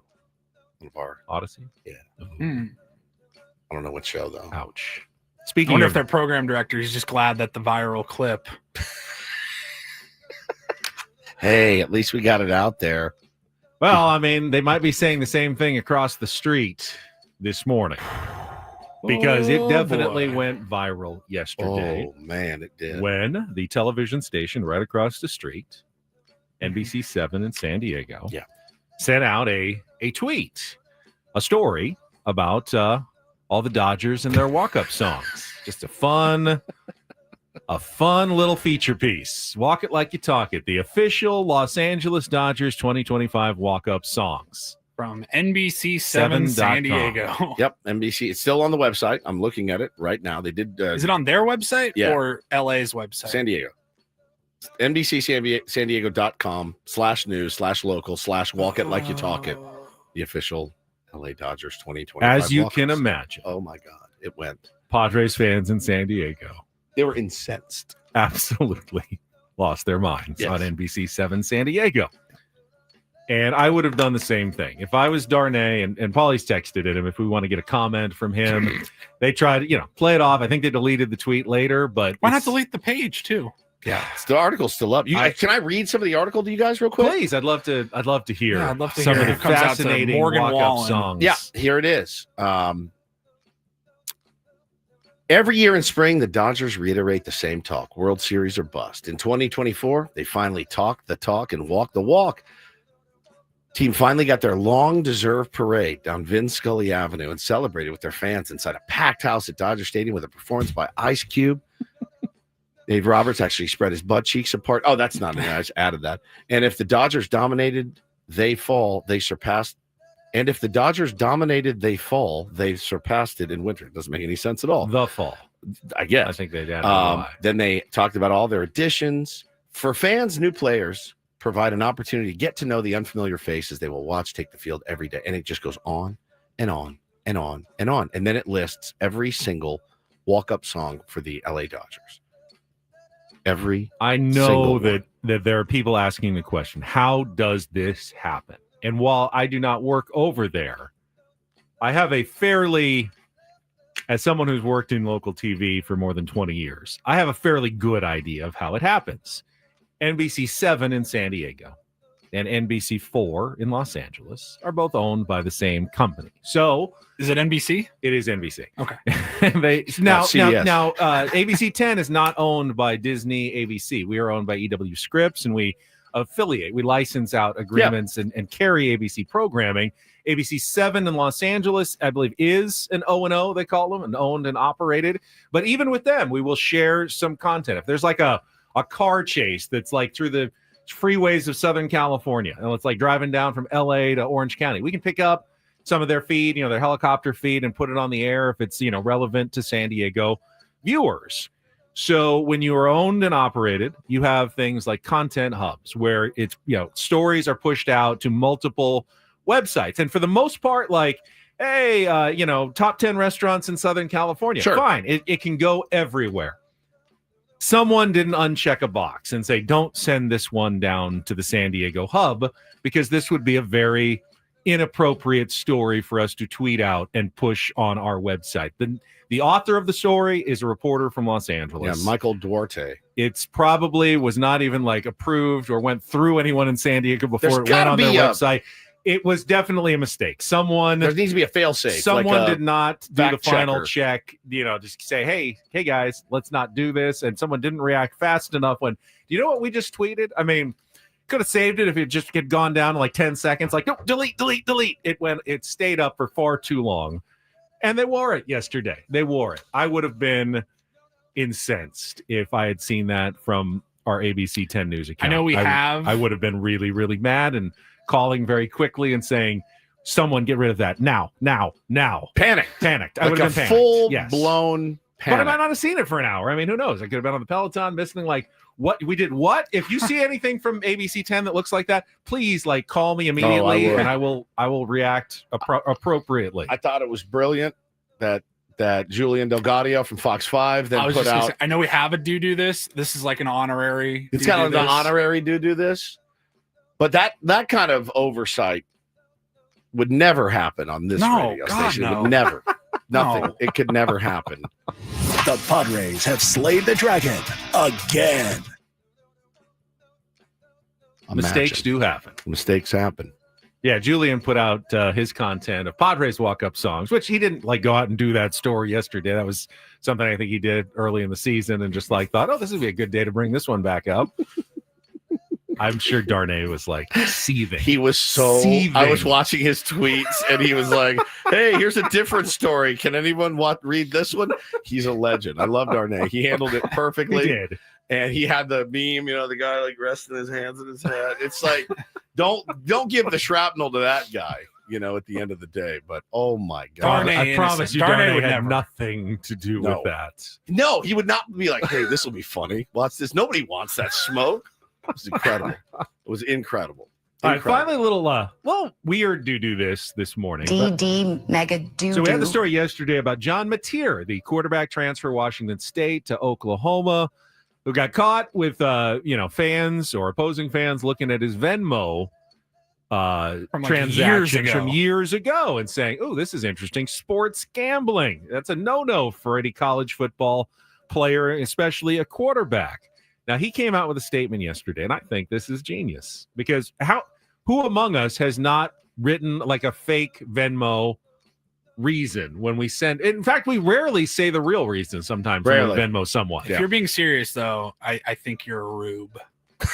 But how are they ever going to prove it? He said, hey, just an inside joke. I wasn't really gambling. The allegations that I once participated in sports gambling are false. My previous Venmo descriptions did not accurately portray the transactions in question, but were instead inside jokes between me and my friends. I have never bet on sports. I understand the seriousness of the matter, but recognize that taken out of context, those Venmo descriptions suggest otherwise. But he said in one of them, sports gambling, UCLA versus USC. That's a really inside joke. That's you just don't get it, bro. It's Yeah, so you don't funny. get it. You don't get it. It's inside. Disprove it though. I think he's in the clear. I think this solves his problems. So he just straight up wasn't me. Just kidding. I was actually paying him back for Look at that inside joke. Sports gambling, UCLA versus USC. I'm assuming that there was a UCLA USC game that November because that's about the time of year they usually play. Somebody pulled it up. Yep. I don't know. I mean, you think he handled it perfectly. I don't think there's anything you can go back if the NCAA goes like, I mean, we can't prove anything. A guess not. Venmo transaction is not a smoking gun. Yeah, Wouldn't true. hold up in a court of law. True. I think he's good to go. All right. Probably won't get in any trouble at all. Yeah, I mean, we always put funny stuff in ours and little emojis and whatnot. But yeah, definitely, that's one way to look at it. That he did it the right way. It's just the deny. I just get The deny. Wasn't me. It's an easy deny. Yeah. That's don't and do this. Sorry, for- Darnay. We love you for a Wednesday. Sorry, Darnay. It's not your fault. That was Don't Do This with Ben and Woods on 97.3 The Fan. Is he slightly less handsome now? Does that No, that he's doesn't more change handsome. anything? The way He's more he- handsome the way now. he handled it. Even more handsome. Yeah, the way he handled it is. I saw that he tweeted he's about to turn the big 4-0. Oh, yeah. Have fun. Welcome. Yeah, it's all downhill. Welcome from to here. the other side. Yeah, no kidding. Darnay. Yeah, James says, so the do message is deny and lie. You want people to deny and lie. All right, I will admit we were trying to squeeze that third Don't Do This story into do this today and didn't really want to change our format because we don't make any modifications. Fair. All right, when we come back, the rest of baseball, more Padres talk. Paul, you've got something? talking to Oh, you were Woods. talking to Woods over there. Probably prepping him for something that he's got to do here in a second. But we'll be back. More Padres on the way on San Diego's #1 sports station, 97.3 The Fan. Well, as I told you, I'm a little bit out of sorts this morning. Ben had to bring me gas station water because the Eco Water system here needs a little refresh. And I did not fill up at home, and I am. It's kind of thrown me off. I don't have my Eco Water this morning, and I want to make sure that I get it as soon as I get out of here. Or they get the machine fixed, but you can get the Eco Water system in your home. We've got it flowing through every single pipe, comes out of every single faucet, and it is truly a game changer. Your skin feels better, your hair feels better, coffee tastes better, everything is phenomenal. You can totally taste the difference with Eco Water. You get bottled quality water straight from your tap. Their alkaline filters take hydration to the next level. Clean water also deserves clean air. They will do state-of-the-art air purification in your home. We've got 4 cats, man. Like, you have to do that, and 2 kids. So we've got pure water, fresh air, and a happy family, all thanks to Eco Water SoCal. Get a free in-home water test today. Try the Soft Life and Alkaline Water now, just $9.95 a month. Call 760-350-3338 or head on over to ecowatersocal.com. Let them know Woodsy sent you. Have them come out and at least do the free in-home water test for you, show you what you're currently drinking and washing your food in, washing your children in. Again, let them know I sent you. Not everything in life should be hard, especially your water. Keeping it soft since 1925.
Hey players, things are about to get real here in San Diego. Introducing the all-new Hamul Casino Resort. With a 200-room hotel tower, exciting new eats and drinks, plenty of new places to play, and a luxe spa and salon. Hello, rooftop pool and deck. It's where players can play their hearts out and enjoy all the perks that come with it. It gets real this summer at the all-new Hamul Casino Resort, the players' place.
I just got some bad news during our break.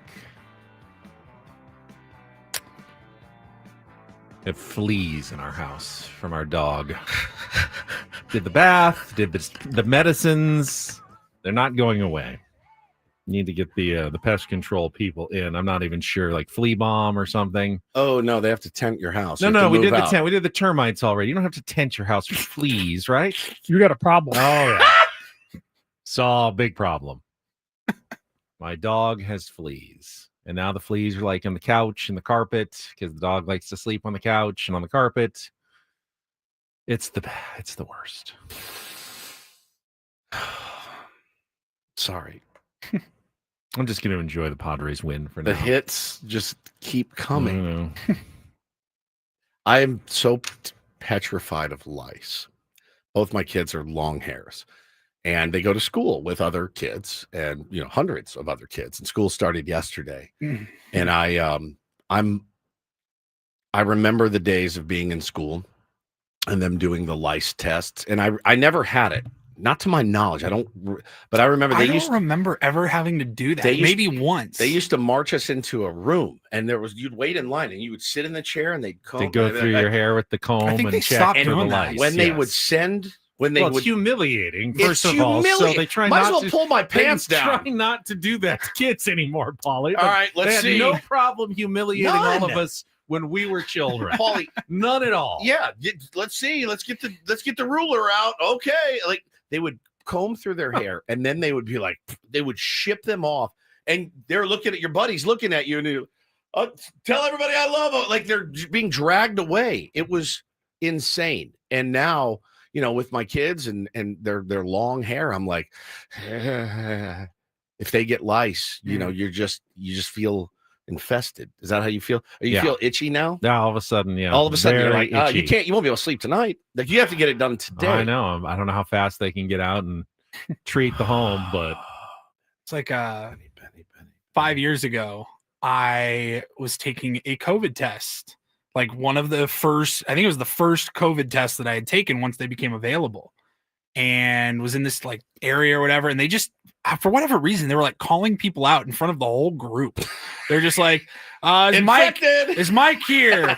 Mike, you're good to go. Sarah, was there a Sarah here? Come see us. What happened to Sarah? Oh, you're good to go. You can leave. And then they go, Paul, and I go, right here. Come speak with us, please. Oh, good. Fantastic. I go, dude, that was like the worst walk of shame ever. I was like walking through this. I was like, oh my God. And there's so much unknown. And I was a false positive. It's fine. It brings back a memory because we talked this morning. I asked Ben if he would on his way stop and get me a water. And it's it's an inconvenience, certainly, but you needed gas. And I remember the worst thing that someone asked me to do for them. Speaking of fleas and unwanted bugs. I had a buddy in college. Yep. He got crabs. and he couldn't bring himself to go into Walgreens and get it. The medication Rid. And he said, "Can you please do it for me?" And I go, What? I go, "Yeah, I'll do it. I don't have crabs." So I went in and bought it for him. What does it matter if you do or don't? If you buy it, they think it's you for you. Well, You can say this is for my friend. They're not going to believe you. I knew it wasn't for me. It doesn't So- matter what you know. It matters what the person at the counter thinks. But again, I knew it. So I had no problem going to buy those for him. It's my buddy Chad, dude. I was so, he was so, Chad. yeah, of course it was Chad. And Wait, Chad got crabs? and I remember, Shocker. I remember him saying like he was visibly upset, like not crying, but like he was pretty close and he was panicked. I go, "Dude, I got it. Like, I'll do it for you. I'll just go do it." And he drove me, gave me the money, and I walked in. I walked right up and I go, boom. And I gave the guy it was like expensive. It was like $14 something. I was like, "Here you go." And then, of course, you go home and you open the instructions together. And all right, go in there, take this comb, do what you're supposed to. I'm reading the instructions to him. It was really, I'll never forget it. But I had no problem. I had no problem doing it for him. But I'm impressed. Talk about an inconvenience. But it was, I was laughing because it was one of those things where it's like, well, clearly I've dodged some bullets, and he clearly did not. Didn't you say that like you don't like buying feminine hygiene products? I don't like buying feminine hygiene. Why would you buy? Why would that bother you? It's because it was, I don't know, maybe I'm a sexist or something. I had no mean, problem. That makes no sense at all. They know that you're not buying them for yourself. I know, of course. You're right. Logically, what you're saying makes sense. But when my wife's like, "Can you get me some tampons?" I'm like, "Can you just order them and have them delivered instead? You order everything else. Just do that." It's been, I mean, rare occasions that I've done that. But yeah, it was, I don't know, maybe I took some sick joy in the fact that he had it and I didn't. So I was like, "I'm happy to buy this for you. And I'm happy to watch you suffer a little bit." So yeah, I had to go in and buy the Rid kit. And it was, I mean, that is wild that you would buy that. He didn't ask you to not apply it, did you? No. I told you, I helped him. He went to the bathroom and I'm like, "All right, now cover the area. See that comb? Use that comb and make sure you're getting everything in the toilet. And you got to let it sit for 5 minutes or whatever." It was hysterical. And I think I took a little bit of delight in it. I don't know why, because I'm weird like that. But yeah, the comb was the thinnest comb you have ever seen. You couldn't get this comb through your hair in your head. You just couldn't. I mean, it was so thin. So yeah, good luck with your fleas. What do you do? Who do you even call? I don't know. I'm calling my pest control company. I'm so sorry. Callie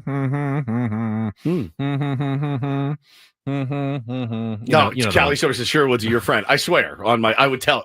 I've told everything about myself. I would tell you. I'd be like, "Oh yeah, I had crabs. I didn't. I had to go buy this for a friend." Chad. I mean, I'll give you his last name if you want. But get him on the air. Get him on the air. Remember that when I had to buy your Rid? It was unbelievable. So yeah. So now here's the thing. Rod says, so now Ben, you have to vacuum it. You have to go over your house with a fine-tooth comb. I don't have carpets. I have like one rug and that's it. So, worst case scenario, just throw it out if we had to. But hopefully spray and vacuuming and, and the dog's very short haired. Yes, that's very short. She's not a long, she's a very short haired dog. Now, did you notice like a lot of I didn't. My son did. Yeah. And he went and took for like flea bath and medication and everything. Work? And he says it's not really working. We still see it on her, and now we see it elsewhere, unfortunately, too. You're making my skin crawl, actually. My skin is crawling. I'm sorry. It's a nightmare. It kind of throws you off your game for the little bit for the day. A little bit. All right. Sorry. I'm sorry. On the aside. Well, that's why we put our phone in the cubby. Get back to Padres are tied for first in the NL West. That's right. So, and we will get back to the Padres Don't talk. bring your fleas in here. I'm begging you right now. Now I'm disgusted. I'm Great. sorry. Yeah. Great. So now we all have fleas. Paul, you have fleas now. Oh, great. Fantastic. Excellent. Thank you. After traffic here on 97.3 The Fan. From the 855 Get Ross Traffic Center, protecting San Diego after accidents or injury, here's Kelly Danek. Traffic is brought to you by the Oceanside Police Department, now hiring public safety dispatchers. Westbound 52 finally cleared that crash past Mast Boulevard, so speeds are looking a little better there. Westbound 8's in trouble now just past Greenfield. 3-vehicle accident blocking the fast lane. The Oceanside Police Department is hiring public safety dispatchers, earn up to $87,000 a year. Lateral bonuses up to $11,000, 12-hour shifts, 3-day work weeks, paid holidays, benefits, and retirement. Apply at joinopd.net. I'm Kelly Danek with Ben and Woods, San Diego's #1 sports station, 97.3 The Fan. All right, Padres needed that win yesterday because, of course, take advantage of the Dodgers' loss, but also around the rest of baseball, you picked up some ground on the Phillies as well. The Dodgers have a problem. Yeah, we talked about that yesterday. Phillies lost to the Reds 6-1, which means now the Padres and Dodgers just a game and a half behind the Phillies for the second divisional spot. Dodgers, you got problems. Seem to have some problems right now, which is ultimately the goal. Winning the division doesn't really matter if you're the third division winner. You're essentially just a wild card team then. I haven't heard anything that you've said. All I've been focusing on was that drop that Paulie just pulled out of the thin air. And the Dodgers have a problem. And my itchy head, now my scalp. Yes, that's brand new. I didn't realize that. I thought we had played that already. Dodgers, my head is itched. My scalp is itching now. Oh, man. He's infected as the rally flea, as it were. Oh, that's so good. Sorry. All right. Tell me again about your... So here's the thing. I know that if you win the division title, you get to put a banner up. Sure. And you won the division title. But in reality, if the goal is winning the World Series, being the third division winner is no better than winning the wild card. You still have to play the wild card series. Okay. So the Padres, you not only have to beat the Dodgers, you have to pass the Phillies as well to make sure that you get that bye in the first round. Now, as far as like tiebreakers and all that, like the Dodgers head-to-head is the first head-to-head. The Dodgers have the tiebreaker on us now. Right. Well, we have Padres would have to win 5 out of the 6 remaining games. Ooh, wow, that's to a get lot. the tiebreaker. Now, if they did that, the tiebreaker probably wouldn't matter that much because you'd be well ahead of the Dodgers at that point. Right. So you figure at the end of the year, Padres are probably going to have to finish at least a game ahead of the Dodgers if you're going to win the division. Tiebreaker, you probably lose it, and you go to the wild card series. This is that time of year, though, that makes my head spin. When you start doing this, I look at you, and I'm trying hard to understand it, but my eyes glaze over. The third division winner and the first wild card get to host those series at least. Yes. We've seen the Padres do that. Yep. Yeah, last year against the Braves. Yep. We've also seen them go on the road against the Mets, and they advanced both times. So it's not impossible to go forward, but the goal right now is not just winning the division. That is simply bragging rights. The goal is to get one of the top 2 seeds and have that, no risk of losing. And I know that the narrative the last few years has been, those teams that wait around for the division series, they don't do that well because, they get, they're no longer hot. They haven't played in 5 days, and then they have to finally go back out there. You remember that playing the wild card series, you could lose the wild card series. Right. Half the teams that play the wild card series lose the wild card series. You do not want to have to play that series. Even if maybe the team that wins it has some good momentum, that's great. Remember, the team that loses it goes, God, I wish we had just won the division and gotten the bye because then we wouldn't have had to play that wild card series. So you are always going for the bye if you can get it. And now, amazingly, it's in play for the San Diego Padres. It's not something we really even thought about at the beginning of the year. And so, based on where the standings sit right now, the Brewers they're good. Brewers are like 6 up on everybody, unless they collapse. They're getting a bye. Going for the number 1 seed, probably pretty easily. Okay, so then it's the number 2 seed you're looking for. Phillies.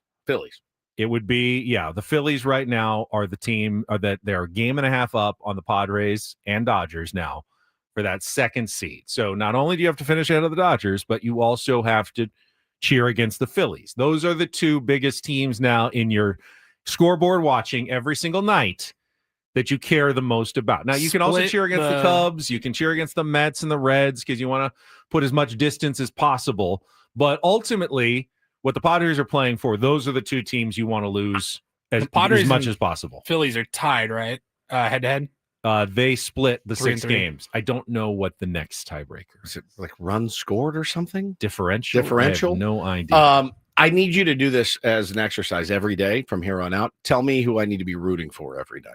That's something I would. We can do that, but the simple answer is, of course, you're rooting against the Dodgers right now, and you are rooting against the Phillies. Okay. Do you even care what the Brewers do at this point? Intra-division record, which means the record within your division. That may be just for division, though. I'm not sure. So I'm nobody gonna have to do some research on this one. I'll get back to you on the tiebreaker beyond head-to-head. I don't know. If it comes down to I it. get what you're saying, but winning the West this year would be effing incredible. But it would be incredible unless you finish in the top two. No, it would still be. It would you. still be incredible. Winning the It would West be cool. this year would be incredible. We'll come back. Hour number 3, including Take on Woods and more next year on The Fan.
All right, halfway home on another Victory Wednesday. Here on Ben and Woods, 97.3 The Fan. Appreciate you being here very much. Hanging with us all season long. Man, been some ups and downs this season, to be sure, and certainly feels right. It feels good right now to be a San Diego Padres fan. There is no doubt. And 42 games to go, man. A lot can happen, and just excited. It's exciting time. I know you say that. What? Ups and downs. Oh, no. Where were the downs? They have 1 month that they were 2 games under 500. Yeah. That's the worst month they've had all season. It was June. Well, I think they were 13 and 15. I think for me, there's some mediocre stretches of the season. There haven't been any real giant downs. So you got even those weeks where they had they went 5-3 or something. They were painful watches. Couple 4-game skids. I mean, every team goes through that over the course of a season. For me, ups and downs usually translate to stressors, like Jackson Merrill being out and who's going to play, and Tatis being hurt and who's going to play, and don't have a left fielder. Don't have a left fielder. Don't have the catching. Stuff like that. Oh man, pitching. Michael King sleeping on his arm, weird, slamming his face into the fence. And we're like, what are we doing out there now? What is happening? Those kind of things. That happen in the course of every season. But the ups and downs, certainly the downs have been a little bit mitigated this year, and I hope that continues. But they will have 42 games left. They will have another stretch, at least for a few days, where it doesn't go great. Yeah, doesn't even mean it'll cost them the division. I'm just saying it's baseball. There's 42 games left. You're not going 42-0. You're not going 38-4. I mean, there's going to be a rough patch. Whether it's you just want to keep it to a minimum. Hopefully, it's no more than 4 or 5 days, not 2 weeks long. That's what you're kind of aiming for the rest of the season. I think the bigger picture question is, Paulie, why does he question all my feelings? That's a good question. Every feeling I have is invalidated by him, and I don't. Paulie, as the middleman here. How do I handle this?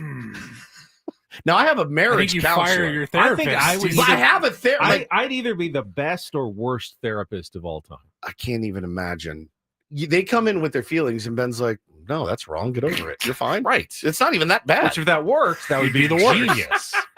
If you think about it this way, you really don't have any problems whatsoever. The guy leaves. That's $150. Pretty good. All right. Or I would completely just wreck you because pretty good. This guy doesn't listen. He's got no idea. He has no empathy or emotions whatsoever. He's on his phone talking to his flea guy, trying to get his house tenant again.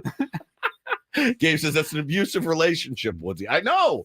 I when I say ups and downs, I think there are so many. I mean, has anyone ever had a baseball season that for 162 games you're like, this is great. This is easy street. No. Everyone's healthy. Everyone's producing. What are the Seattle Mariners had a regular season like that. Literally, it was 11. They lost one series the whole year. Yeah. And then they got knocked out of the playoffs. The Chicago Bulls, when they won 72 games and went on to win the championship. I would say that's the easiest road for any fan in history. That 72-10 Bulls the team. Warriors a few years ago, they broke that record. They broke that record. You're right. And You're right. Lost 73 but they lost in the NBA Finals. They lost. The Bulls ran it. They went 72-10, and then they ran it Yankees in the postseason. 98 were pretty dominant all year long. 125 total right through the victories. Playoffs too. Crazy. Yeah. Crazy. So that's kind of easy street, but I think the ebbs and flows of the baseball season. Patriots 16-0, and they lost in the Super Bowl. They lost. But if you're just talking regular season, I mean, it doesn't get much easier than any of those teams. 84 Tigers. Everyone the Padres ever played in the World Series. The 2 hottest teams in history. I know basketball, they play half the amount of games as baseball, but the season's it's like 6 months. I mean, it's about the same length of grinding as a fan, and just imagine going 73-9 over the course of 6 months. This is the crazy. Team that you follow. Jake said, and I didn't know that the Tigers in 84 started 35-5. I remember looking at the box scores every morning in the standings going, this is unbelievable. Was that 84? At the time, I didn't know that they would end up facing the Padres in the World Series, but they're 35-5, Dad. You see this? They're 35-5. That's amazing. 1990 Reds, I guess, went wire to wire. I texted you guys yesterday. How about the Cleveland Guardians with the quietest 22-8 in their last 30? It took me seeing a meme pop up yesterday going, is that right? Then I'll ask you guys, They're is that still right? 6 games They're back. 6 games above 500, so they started that stretch 8 games under 500, and now they're within 1 game of a playoff spot behind the New York Yankees in the wild card race. That is crazy. Tigers were so far ahead that they're still, how many games are they up, Paulie? Still 5.5 games up. And on the Guardians, Tigers had but, that gnarly losing streak, too. Well, but they were like 15, 16 up, though. They were cruising in that division. Man, I mean, Dodgers 9 games up. Now they're even. It is. I mean, the Cubs were 8 rolling. or 9 games up. Now they're 7.5 back of the Brewers. That's the real nutty thing. I mean, here the Cubs have been really good this season. Do you know what? The Brewers have the best run differential in baseball, plus 152. Yeah. Cubs are second at plus 113. The Cubs, who have the exact same record as the Padres, actually, well, 1 game less, 67 and 51. Padres are 68 and 52. Padres are plus 42. Cubs are plus 113. I mean, and they have been struggling lately. They have only 30 runs all month. And it's August 13th now. Yeah. And they've scored 30 runs in 13 days. That's less than like 2.5 runs per game. We've been there. And their offense was one of the best in baseball early in the season. Sure, we've got a 13-day stretch where we scored 30 or less. Guaranteed. Sure the Padres did. And you just hope they don't come now. That's what the hope is. I loved it's crazy. Today is the day. Like there's the old adage in baseball, we've heard it a bunch, and it's remarkably true. Every team wins 60. Every team loses 60. Really, if you break it down, it's a 42-game season. What do you do in those 42 games? That's the difference. And somebody pointed out how many games we have We left? are 120 games in. Padres and Dodgers have the exact same record, 68 and 52. It's like an adult league schedule. They have left the 42 games. And they got 42 left. Yep. The Rockies are excited about their 29 remaining wins to get to 60 at this point because they're still at 31. Yeah. I mean, not every year, but 99 out of 100. You are accurate. In most teams are going to get 60 one way on side or the other. I mean, you They got to need be like 29 wins to get to 60. Yeah, they're at 31. Yeah, I mean, yeah. Again, I think their goal is what was the what did the White Sox go 42 and 120? Yeah. So they need 11 more to get there, 12 more to pass them. That's got to be the goal for the Colorado Rockies the rest of the season. Rockies would be elated 60 and 60 to win 60 games. They 60 and 102 would be fantastic. Yeah, I mean, no that's be like the hottest team in the second half. Oh, that'd be beyond the dream. Just got a DM in the chat from not a DM in our YouTube feed. Michael Valenzuela, our boss, says that Eco Water will be here within the hour. The machine fixed and up and running. Great service. Thank you, Michael. Now we can be good to go. Get refreshed. Keeping it soft since 1925. Eco Water. Boss wanting to keep his morning show host happy. Look at that. Yeah, your water should be perfect. Just pretty like your morning impressive. show. That's right. Michael, are you going to my house to treat my fleas also? God, I'm still so repulsed. Should I let my family know to expect the knock on the door with a vacuum and some spray and some flea bomb? Now they're like you. He could feasibly have brought them in, right, Paulie? Yeah, I mean, feasibly. The only thing that I can tell you is that the dog is not allowed upstairs in my room. Okay. I took a shower last night and then stayed in my room, got dressed this morning, and walked right out. So Slept at the on top of the covers. I always sleep on top of the covers. Right. And the dog doesn't go up there. So did you pet the dog on your way out? Probably I did not touch the dog. No. Repulsed by it. All right. Hey, these guys have to go into quarantine. Please don't bring fleas. I'll definitely try not to. I think you are. We all itchy I'm now? Pretty We're sure just you already did. We're all completely itchy. I'm pretty sure you already did, my friend. We have reached out to the San Diego Padres. We had talked about early in the 6 o'clock hour that there's a possibility that we get Jose Iglesias on today, and I think it would be a great day to do it. So we have reached out. We are waiting on a call back. So stay tuned. Potentially, we could do this every day. Tom Brady may be coming on at 9:15 as well. And there's a decent chance that we get Marshawn Lynch as well. You never know, right? Marshawn Lynch could come on the radio show today, right? Taylor Swift's doing a big podcast appearance She may today. be I've doing put it. in the ass. Put in the ass? Yeah, since you're doing media, like if you guys wanted to jump on here in San Diego, just let us know. What do you think that negotiation was like between Travis Kelce and Taylor Swift? Like, will you come on my podcast? I know we're We've been dating for a while now, but this is a big thing. You don't do a lot of podcasts. I don't think she's ever done one. Doesn't do any. Doesn't do any podcasts. I can't. I was think thinking she's about doing this like willingly, or is this one of those like, okay, I'll do you a big favor and come on the podcast, or is she excited about this? He doesn't need the numbers per se. It's going to do huge you don't numbers. Think he wants to do the numbers? He loves the numbers. They have a good solid it's one base, of the top right? podcasts. Yes. So yeah, it's going to be, but it's going to blow up. It will be the number one podcast. I wonder if she asked podcast him. will probably be the number one most streamed podcast of all time ever. Yeah, maybe like a presidential elect or candidate that did a podcast, maybe, but I don't know what the most downloaded podcast of all time is. I'm assuming, that would break it tonight. I think she's announcing a record. She's announcing a new album. I would imagine it was probably a very simple, like, oh, do you want to? If you want to announce it on a podcast, who asked, him or her? Did she ask, hey, I'll come on your podcast to do this? I think it's his idea. I think he said, maybe it'd be fun to have you. Yeah, it would be fun. Maybe it'd be fun to have you to do this. I think she does everything very calculated with these announcements. So a lot of thought went into it. And then I think they just let their management teams handle it from there. Maybe. Yeah.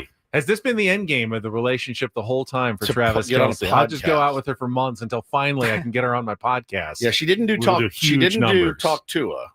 No. She did not do that podcast, but again, this is a good, she probably loves it, but doesn't trust anyone else in the media to not be a snake. Absolutely. And now they can talk about their relationship. Like, I mean, the internet was flipping out when it's, oh my God, Taylor Swift is doing a podcast. And I was like, why is that? Pop star goes on her boyfriend's podcast, breaking news at 11.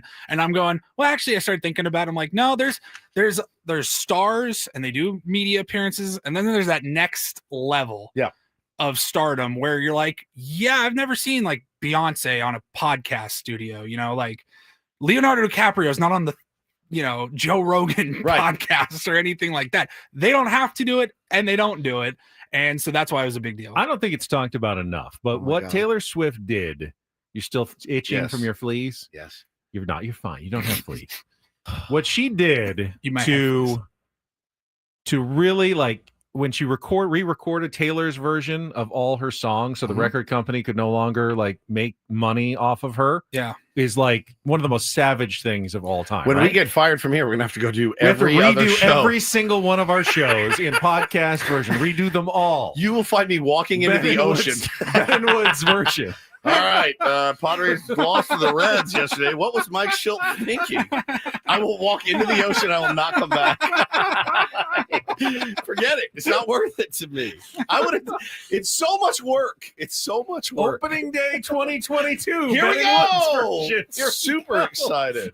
Paulie and I heading down to Petco tonight. Going to go watch Joey Lucchese. Check out the Churve in its infancy. Chris Paddock making his much anticipated debut tonight. We'll be down there. Hope you'll join us. I'm so itchy. Oh my God. It's all in my hair. Nick goes, we can't even get a redo of the podcast animal. So true. It's true. It is. It's really incredible. I'm so super excited for Jace Tingler. Yeah, we got a new manager, guys. Who the fudge is Jace Tingler? Oh my God, we just got Juan Soto. Holy cow! It's happening. It's happening. Manny Machado is a San Diego Padre. 10 years. So exciting. Yeah, forget it. I don't know how it works. If they canned us today, I don't know what we have access to. I'd probably nothing is my guess, but Paulie's YouTube channel. Paulie's been embezzling drops for years. Yeah, so. We've got at least 3 years of shows archived on our YouTube channel, so we can at least go through that. But Frankie, hey, we just saw this on KUSI. These 4 dads apparently did a song for the Padres Phillies. Everybody check it out. That's what's in. Oh man, this could be a real jinx for us. I don't know, man. I don't know if I would have done that. What a jinx. What a jinx. So, well, we'll keep you guys updated. And if we hear anything from the Padres on Jose Iglesias, I would really like to talk to him. Yeah, I get to go back to Hawaii for the redos. It's good. I'm in. So good. Oh, the Corona Cave. Corona Cave. We got to do months and months in the Corona Cave again. Nestor says, why would you bring them up? Nestor, at some point, you have to just lean into it. That's why. You can't hide it. It's out there. And you'll see it rear its ugly head here. And you just got to let it go. Acknowledge your mistakes. Acknowledge it and move on. And move on. That's right. Be better next time. I remember vividly when they had those guys in this. They were in this building. Those 4 guys were in this building down the hall, and we shut the door. Oh, we were hiding. Turn off the lights. And we're not I here. leaned a chair up against it, and I think we put a sign on the door that said "Gone fishing." Gone fishing. We did, because we did not want those dudes in here. We could see them through the windows. You could see them down there, and they were like huddled together doing their song. And that's just. I remember, like, Paulie, do something. We have to black. They out asked, these like, people. "Oh, they're going to be here at 8:00. Do you guys want to have them pop over on your guys' show afterwards?" We said, "Absolutely not. Keep them away. We'll get killed." Absolutely not. Yeah. Hope those guys are doing well, though. All right, we've got Take on Woods coming up. If you want to be our contestant, try to qualify for the grand prize trip to Las Vegas. Call now, 833-288-0973. First this hour on 97.3 The Fan is brought to you by Staples. Calling all parents and teachers. At Staples, your back-to-school budget is officially saved by the button, the easy button, with supplies as low as 25 cents plus laptops up to 40% off and more deals on top brands and trending styles. Find it all at Staples. That was easy. Again, Take on Woods next. Call in to be our contestant, 833-288-0973. And we'll be right back after a check of traffic here on 97.3 The Fan. Gambling problem? Call 1-800-GAMBLER. GEGE 000-466. For a full list of games and rules, play at 7 Mile Casino. Visit 7milecasino.com. But first, here's the Ben and Woods version talking about 7 Mile Casino. Once again, it's right down the 5 freeway in Chula Vista. Our place to play cards. You've got your choice, 4 games. It's very simple, actually. Yeah. Now, you're not, wading through a bunch of complicated slot machines. You got Texas Hold'em poker. You've got California-style blackjack. You've got Pai Gow poker. And you got Baccarat. And there's about, 30, 35 tables in there, rough estimate.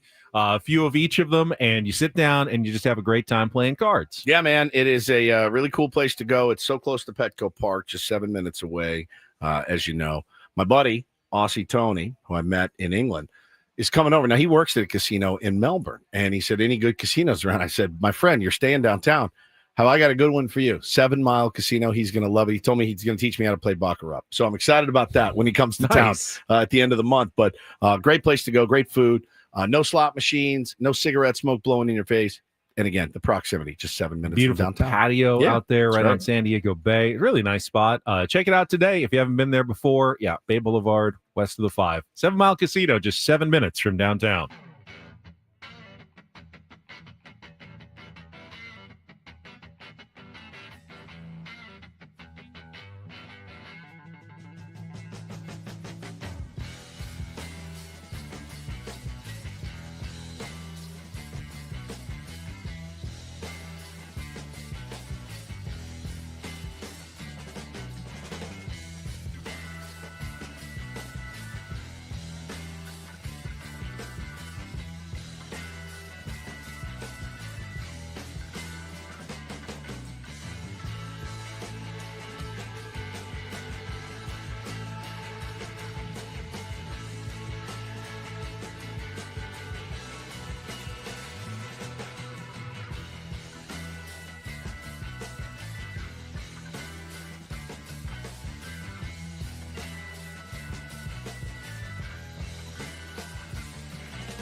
Hey players, things are about to get real here in San Diego.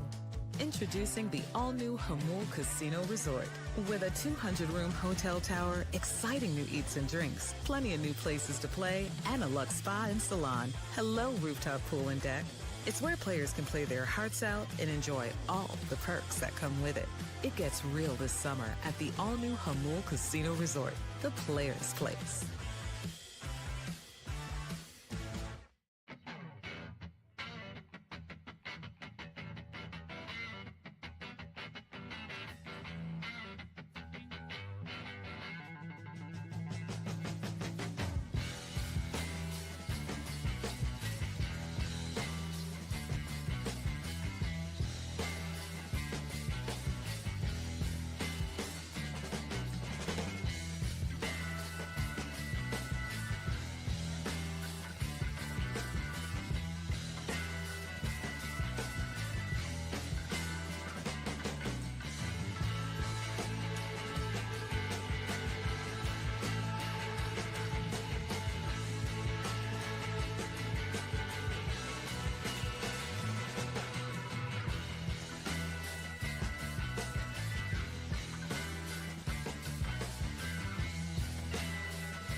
Paulie says we had a contest on the line, but they dropped off. So that is your opportunity to sneak in right now quickly to play Take on Woods, 833-288-0973, because we're going to start here in about 60 seconds. So call now, 833-288-0973.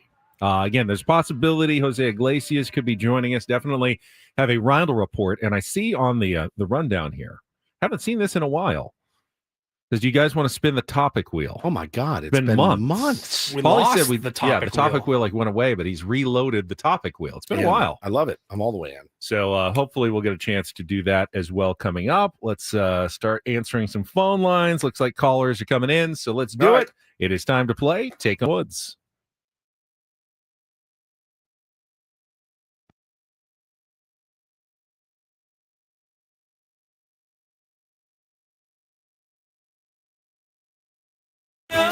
Take on Woods is brought to you by Bay Alarm Security and Fire Alarms for every business. We got you. All right, hang on. Let's do this. We're going to take line number 6 here. Now, we have a caller ID system.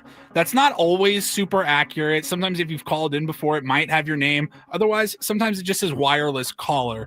Now, there is a name listed on this caller, but let's just try line number 6. Now, who is this?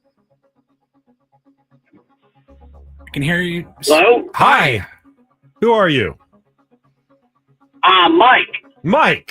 Okay. Yes. Actually, my name is Michael. My name is Michael King. That's what came up on our call screen, and so you're not the Michael. You don't have a bobblehead day next week at Petco Park, I take it. I don't, but I called Braden yesterday because I was trying to win that bobblehead. I would like it for my collection. Of course, who wouldn't want their own if they're named Michael King? Have their own Michael King. We already bobblehead. gave away your bobblehead this morning, but if you'd like to play Take on Woods, you can play Take on Woods here. How's your musical trivia knowledge? This is not an easy game. No, dude, it's not. I called in once a couple years ago, and Woods beat me by 1. I'm ready for my All right, rematch. here's your All right. chance at redemption. If you can beat or tie Woods, you will qualify for our grand prize trip to Las Vegas, 2 nights at Resorts World, 2 VIP admission passes to the AO Day Club, and a $175 food and beverage credit. Book your own summer vacation at rwlasvegas.com. No resort fees, complimentary parking. All right, you do have the advantage of picking the category. Here are the 3 choices. 2 of them are all 2-second song categories today, including Song Inception, which is 5 song titles with the word song in the title. And then we have One of One, which are 5 song titles featuring the number 1 or the word 1 in the title. And we have My Way or The Highway. Those are 5 song titles with highway all involved. So Song Inception, One of One, or My Way or The Highway. Mike? Let's do One of One. One of One. All right. A new all 2-second song category. It's been a while since we've done one of these, but Paulie's got 5 songs. All of them start with 1. O-N-E, 1, the number 1. You need to identify both the song title, though, and the artist to score those points. So you got up to 5. We'll go you first, then Woods, and then we'll compare scores at the end. So, Mike, are you ready to play? I'm ready. Let's go. All right. Let's put 60 seconds on the clock. Again, the category is One of One. Your time begins when Paul plays our first song. Good luck, Mike. Let's take on Woods.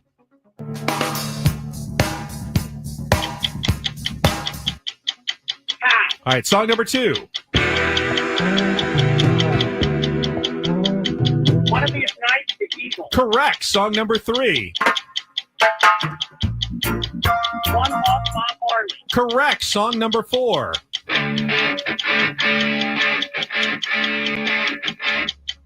One Way or Another. Yeah.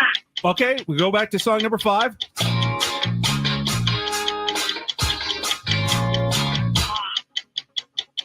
The Fix. Yep. One Way or Another. No, not quite. Go back to song number 1. One Headlight, The Wallflower. Correct. And the title of the artist is song number 4.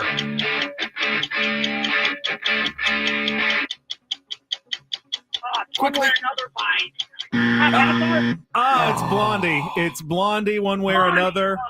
It was a One Thing Leads to Another by The Fix. You got half of those 2. You did get 3, though. You got the first 3, One Headlight, One of These Nights, One Love. Let's see how Woods does. Stay on the line, Mike. Woods, I don't want to intimidate you, but your opponent is Michael King. The Michael King? No. Yeah. I mean, his name he is is Michael the Michael King. King. I mean, it's not the Padres Michael King, but he is Michael King. All right. How's he feeling? He is feeling good. His score is locked in. Sleep well last night? I will tell you all 2-second songs today. Great. All right. Okay. No category for Woods. Okay. 60 seconds. Your time begins when Paul plays the music. Good luck, Woods. Let's take on my king.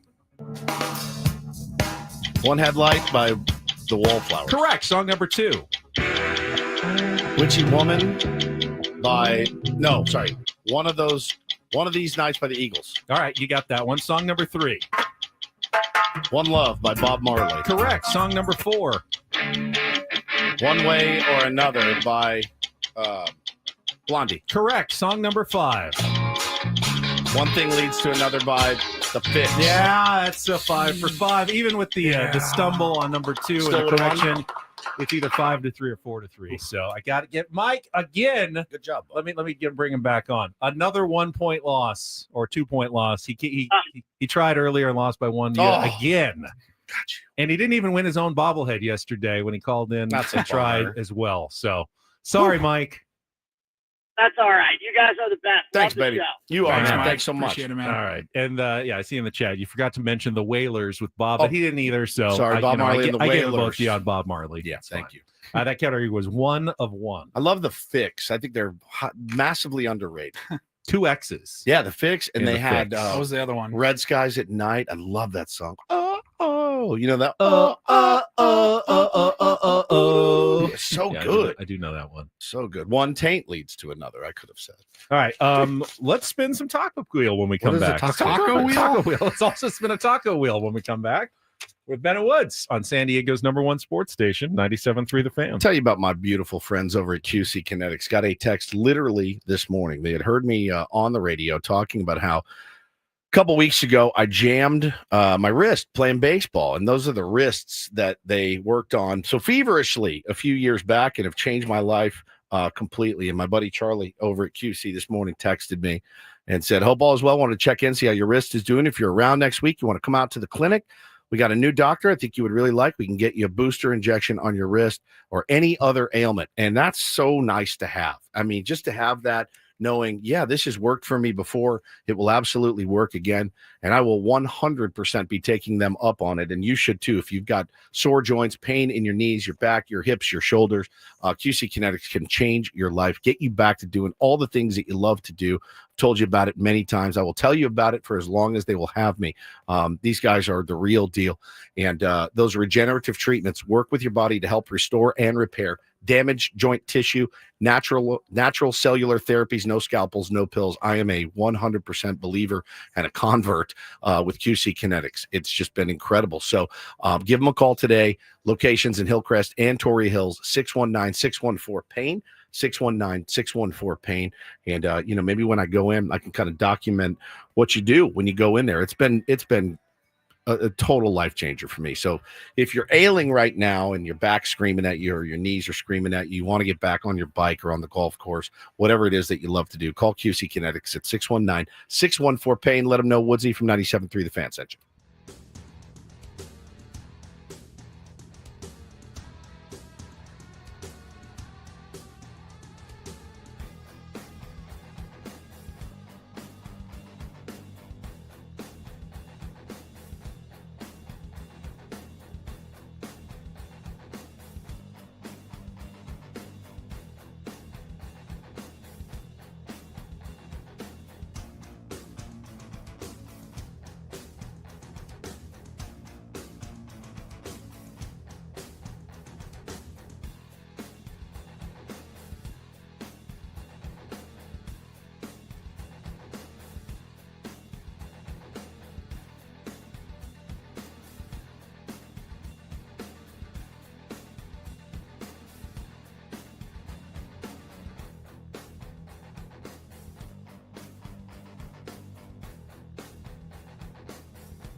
Hey players, things are about to get real here in San Diego. Introducing the all-new Hamul Casino Resort. With a 200-room hotel tower, exciting new eats and drinks, plenty of new places to play, and a luxe spa and salon. Hello, rooftop pool and deck. It's where players can play their hearts out and enjoy all the perks that come with it. It gets real this summer at the all-new Hamul Casino Resort, the players' place.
We spin the topic or taco wheel. Yeah, one of the other. Can I sit in praise of Mike Schilt for a moment? Sure. Absolutely. I'm sure he would love that. Quickly, baseball talk on the fan is presented of course. by Paramount Plus. You can't count on much these days, but you can always count on Sundays with the NFL on CBS and Paramount Plus. This is a weird read. Watch your local NFL game live every Sunday on CBS and Paramount Plus all season long. Visit ParamountPlus.com/the NFL to get started today. But this is baseball talk on the fan right now. And no, I'm just the messenger. I know. Huh. Sorry. I just All right, hang on. I just read it. Let's do this again. Baseball talk. Let on me the do fan. it. All right, fine. Baseball talk on the fan is presented by Paramount Plus. You can't count on much these days, but you can always count on Sundays with the NFL. It probably would have been more fitting and I could have changed it so it said football talk on 97.3 The Fan is sponsored by Paramount Plus. Right.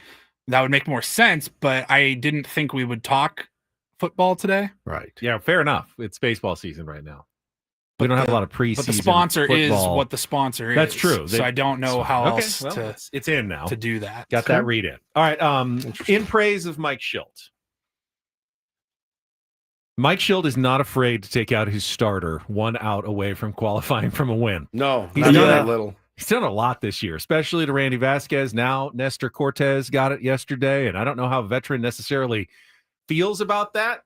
But when you have a bullpen as strong as Mike Schilt's, feelings and stats for your starting pitcher can't really be part of the equation. Did anybody disagree with the move? I had one guy in my DMs on Instagram, Joey, was like, oh, man, Schilt says one day we need more from our starters. And yet he will pull a guy who have a little bit of a quick hook with certain guys. But we also saw, you got to take the whole thing into account. You saw Dylan Cease get through 6, and they put him back out there for 7th, and it was walk, and it was single, right? And so he was out. Like, I think I think every case is different. I mean, of course you would sign up for 5 solid innings, but I thought Nestor was getting in a little bit of trouble there. And clearly they saw something and said, why risk it? We're going to try to win this series today. If we can go out and beat Robbie Ray today. Infield single, pop out single, fielder's choice. And then you had Adames coming up. Yeah. A guy who, as the tying run, I mean, they let him face Devers. Yep. Lefty. So lefty, but with the righty, they weren't going to let him face the righty, so they brought in David Morgan, who then struck out Adames. Yeah, and I mean, it's kind of malpractice if you don't. Honestly, at that point, I agree. And I told Joey, I go, look, my guess, and I don't know, my guess is, and again, I said Nestor's had like 3 starts this year, so he's not going to go deep into a ball game. I said number 2, there's blood in the water, right? 79 pitches. He probably had a little bit more in the tank if he needed it, but again. If he doesn't go to his super pen, aren't we in here this morning? And Adames, it's a 3-run homer. Aren't we like, what are we doing? Nestor's only had 3 starts. What's the whole point of having a super pen if you don't use it? You're damned if you do, damned if you don't. You used it, but you still didn't use use it. You didn't use Miller. You're fine for today. Now, I would think today, if Nick Pavetta's thrown well, let him go. He's got some room to cook in the 6th, 7th, as deep as he wants to go if he throws well. I agree, and I think it's just a case by case basis, man. I really do. For today for Nick. Yeah. Let him cook. If he can go 7 and save some of that bullpen, and offense puts up some runs, absolutely, no question. Off day that would tomorrow, be ideal. And then let it eat this weekend. Yeah, that would be ideal. Get yourself real set up. You can't count on that. Nick Pivetta obviously had a rough inning against the Red Sox last time out, but he bounces back. You put some early runs up. Yeah, be efficient. Get 7th, 8th inning. Give me an inning of Wandy. And let's roll right into the weekend with, a lot worse with than some fresh bullpen heading into Chavez Ravine. You could do a lot worse than Wandy Peralta, young man. I know you could. You could do a lot worse. But no, I told Joey, I said, look, Nestor's not built up a ton, blood in the water. You got to get a series win. It's right there for you. You've got guys that can go out and get outs for you, and they did, and it was managed perfectly, and Padres win, and you win the series, and everybody's happy except for maybe Nestor Cortez, who wanted to go one more batter, and I understand that, but I thought Nestor was outstanding last night. I thought he was outstanding. Didn't understand it. Didn't understand how they're whipping through 91-mile-an-hour heaters down the pipe. And just one of those nights. He hides it well. He repeats his delivery really well. And he's effective. He's a very effective pitcher, and he was effective for 4 2/3, which was all we needed.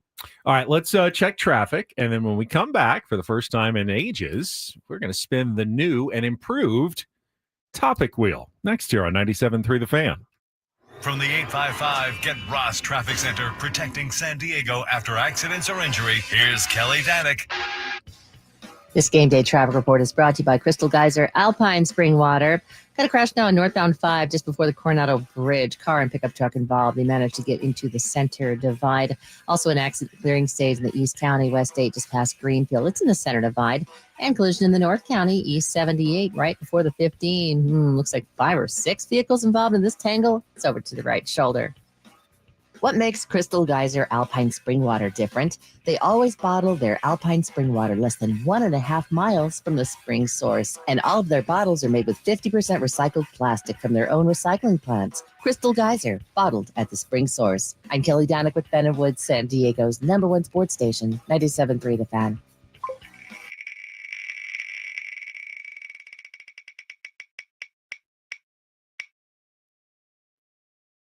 One more click. Oh, that was right on Really, the line. that was just the tiniest last spoke. Well, it did move us over to a new question here, and the question is from the topic wheel: what movie do you think you've seen the most times in your life? Ooh. For me, most times in my life, because I had it on cassette and watched it probably like once every week or two growing up, Back to the Future. And you love that movie. I mean, it is like your go-to. Oh, yeah. I love Marty McFly. What was it about it? It had a little bit of everything. It was science fiction-y, but also had heart, and it had comedy, and it was well written. It was, it was the movie that I love the soundtrack to the movie. Soundtrack was got great. Some oldies and Huey Lewis, and it just hit all the notes for me growing up. I told you it took me till about 45 till I realized, like, the picture fading. I didn't get it. Like my whole life, I'm like, so she's disappearing. Okay, why? Okay, and then it finally clicked, and I go, oh, wow, that's pretty clever. Did you like? I always liked. I'll be honest. I liked his girlfriend, Marty McFly. When I was a little kid, I thought she was really Jennifer. Oh yeah, I mean, I was crush on like a Jennifer. huge. And you're a kid. You're like 12, and you start thinking about like he's going out to the lake with her. I will admit, though, as a kid, the one thing I couldn't figure out is how they made his parents look so young in the past. I did not understand that they were making Crispin Glover and Leah Thompson look older in the beginning of the movie, and I could not understand how they made them look so young when they went back to the 1950s. Yeah, that's so true. Man, these guys are good. That's it. I mean, I've seen that movie, probably 24 times easily. I think for me, it's probably Good Will Biff Hunting. is like the perfect movie villain. The best. Just the perfect movie villain. Yeah, son's a baseball player. Yeah. Thomas F. Wilson? Yep. Yeah. His son's a baseball player. I think he's pretty good too. Mine's probably Good Will Hunting. I've probably seen that the most. Think about like movies that are always on television. Shawshank makes it easy. Like Shawshank. That's probably up there the with first me. one. Yeah. Very high. I'll watch it anytime. Or Superbad. Like I Superbad's think good. that came out a little bit later. Like I was like 18 when that movie came out, but it's the funniest movie I think I've ever seen, and it's a comfort movie that I can put on and fall asleep or whatever. Probably one of those two. Yeah, Good Will Hunting is probably mine. Wouldn't that be interesting? It's like a depressive, so you die, it made me feel better. You die, you get to the pearly gates, you get to like look up stuff like that. Like, all right, how many times did I watch Good Will Hunting? Paulie, They're like 77 times. I tell my kids, and they don't listen, but I was telling Bo recently, dude, just keep a journal of stuff. Like just jot stuff down. You're gonna want to have it when you're older. And I never did. I remember my parents tried to make me do like a travel journal, and I was like, this is the dumbest idea ever. I didn't want to do it. I would kill to go back and read old notebooks that I had. I don't have it. I never really heard her put that way, Paulie, but you're so right. Like I want to see my file. All right. This is I it. want my I want stats. my numbers. I want to see what I did in my life. I couldn't keep track of it while I was living, but show me everything again. I want to see it all, good and the bad. Let's go through this It thing. says here the Stephen Woods character went through every episode of The Sopranos 25 times. That's the most I've ever watched. I was watching yesterday, last night. I fell asleep to it last night. Your wife tweeted something, I think a couple of years ago, that made sense to me. Said people with anxiety often go back to something that they're familiar with because of the comfort, and it's why I listen to the same song 12 times in a row. It's why I listen to the same 4 bands, because I know what I'm getting.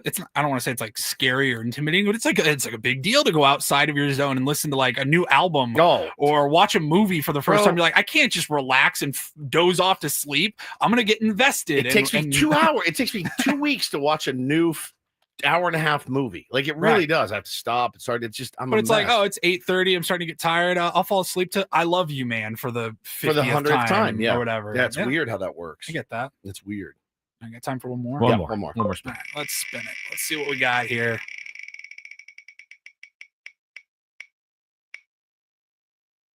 Oh, I like this one. Hang on. Oh, I like this. This is very kind of in the same vein. You get abducted. The main character of the last movie that you watched is on their way to save you. How much trouble are you in? A lot. You? I'm trying to think what was the last movie I watched. So much baseball watching right now. So much baseball watching. A lot of movies. I'm in great shape. I now remember last movie I watched, Superman.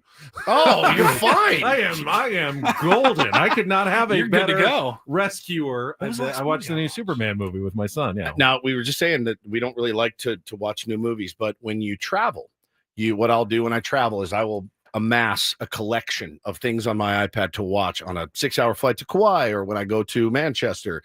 I amassed all this stuff, and I ran across a movie called Friendship. I'd never heard of it, but it's Paul Rudd and Tim Robinson. It came out in Tim Robbins? Tim Robinson. Robinson. Yeah, you come here. I know Tim Robbins. You know his face. Well, he's a TV show. You know that guy. It's called Friendship. And I read the reviews and I go, all right, I'll try this. I love Paul Rudd and I love Tim Robinson. I'll give it a shot.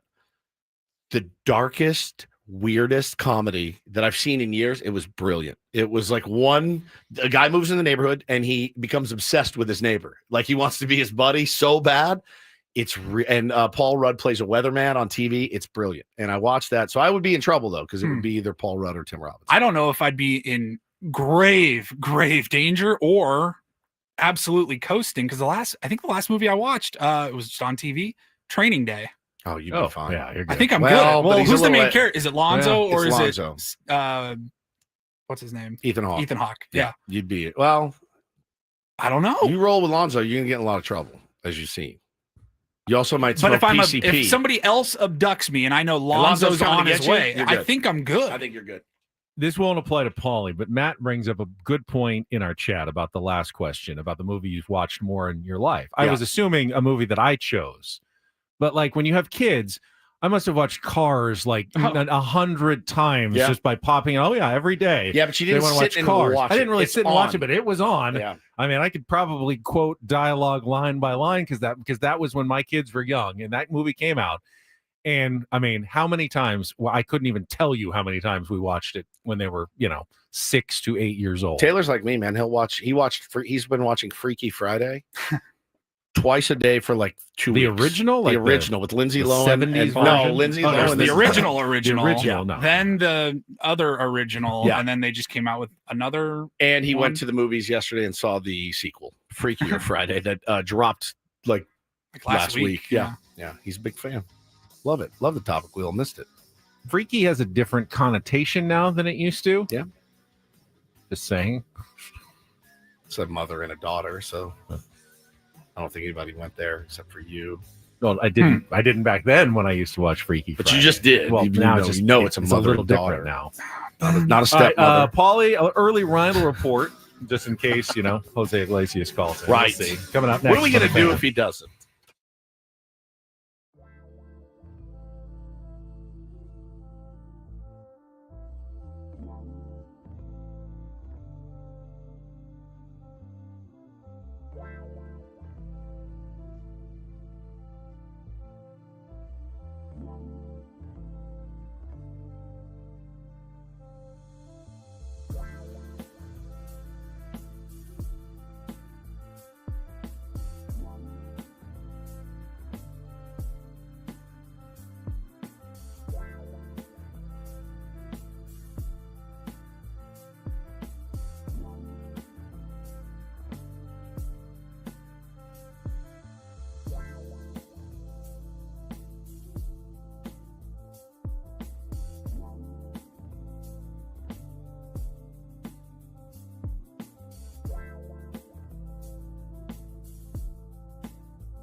I personally love teasing an interview that may not happen for 3 hours. Well, remember, It's my I favorite. was hesitant about it at the very start. I asked Were. Paulie, should we? I mean, we just we're very transparent. We are for the most probably part. too transparent I About did what's my going part. on. Yeah, we did Paulie our his part. We'll find out. The bait is in the water. It doesn't necessarily mean you're going to catch a fish. It's obviously not and should not be number one on Jose Iglesias' priority list today. What should be? The game. BP? Yeah, well, You think whatever. he's playing Preparing today? for the game. You think he's I playing? mean, he's He got to be might? prepared to play one way or another. I think Schulte lets him know, And doesn't he? I don't think he's in the starting lineup again today, but I think he's got to be ready to play. Now, does that mean when does he arrive? Is it a convenient time? Is he there?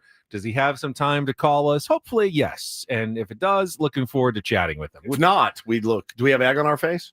I don't think we have egg on our face. I don't think the Padres necessarily have any egg on their face. I mean, sometimes it happens, sometimes it doesn't. All right. Seemed like it made perfect sense, though. Again, the pre-sale for his concert goes on at sale at 10 o'clock this morning. Okay. Candelita, along with La Adictiva, Thursday, September 25th. And tickets go on sale to the general public tomorrow at 10 a.m. But if you just sign up for like the Padres newsletters, you can get tickets starting at 10 a.m. to 10 p.m. today for the pre-sale code. And I don't think you have to pay anything. You just have to sign up for Padres newsletters or follow Petco Park or Petco Park events on Instagram, and you'll get that code. So what's the date of that again? It's Thursday, September 25th, last week of the regular season, Okay. last off day of the regular season between series against the Brewers and the Diamondbacks at Petco Park. So it on is that an off day. It is an off day. Yeah. I don't know why I thought it was after a game, which would have been that insanity. would be crazy. They used to They do did that with They the did Mets that, last year, didn't though. they? Yeah. Last year he did it after a game, I believe. Did when he hit play all in his that game? teammates, and I think he was he's in uniform. I remember seeing the video of him Yeah. and his Mets teammates. But and he's that wasn't singing like on a full concert. It may have just This been is the him one song the doing song. OMG. Right. This is an actual concert The at Padres, Gallagher Square. They used to do that during like the summer. They would have concerts at like 5 p.m. Yep. in Gallagher Square following an afternoon game. Well, I'm glad. And I wish they kept doing that. I'm glad I cleared that up because if we had him on, I was going to be like, "Hey, you have a game that day? Do you ask Schulte, hey, you got to put me in? I'm playing a show tonight." Or do you say, "Schulte, I need the day off. I got to prepare for my concert." How does that look? Right. So, but Got to apparently- rest the old pipes. Excuse me, I what? can't. I got. You can't be It's an yelling. off day. During the day, you got to rest the pipes. You say you can't play because of what? Yeah. What'd you say, boy?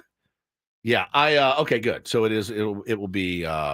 It will be an off day. He will be performing both his new single "Roto" along with his chart-topping hit from last year, "OMG." Okay. I think he's probably only doing the two songs. He's not like That's doing it. a giant set. And then La Adictiva will probably Plays the play a few rest. more songs Okay. as well. Okay. I'd imagine he'll get a good turnout. I would imagine he would. For I the wonder show. how many of the boys will show up. Probably a lot. I would think so. Yeah, I would guess. I'd guess there'd be a lot, even though it's an off day. But these guys have, they've stayed together pretty well this year. I think that'd be good. He's talented. He's very talented.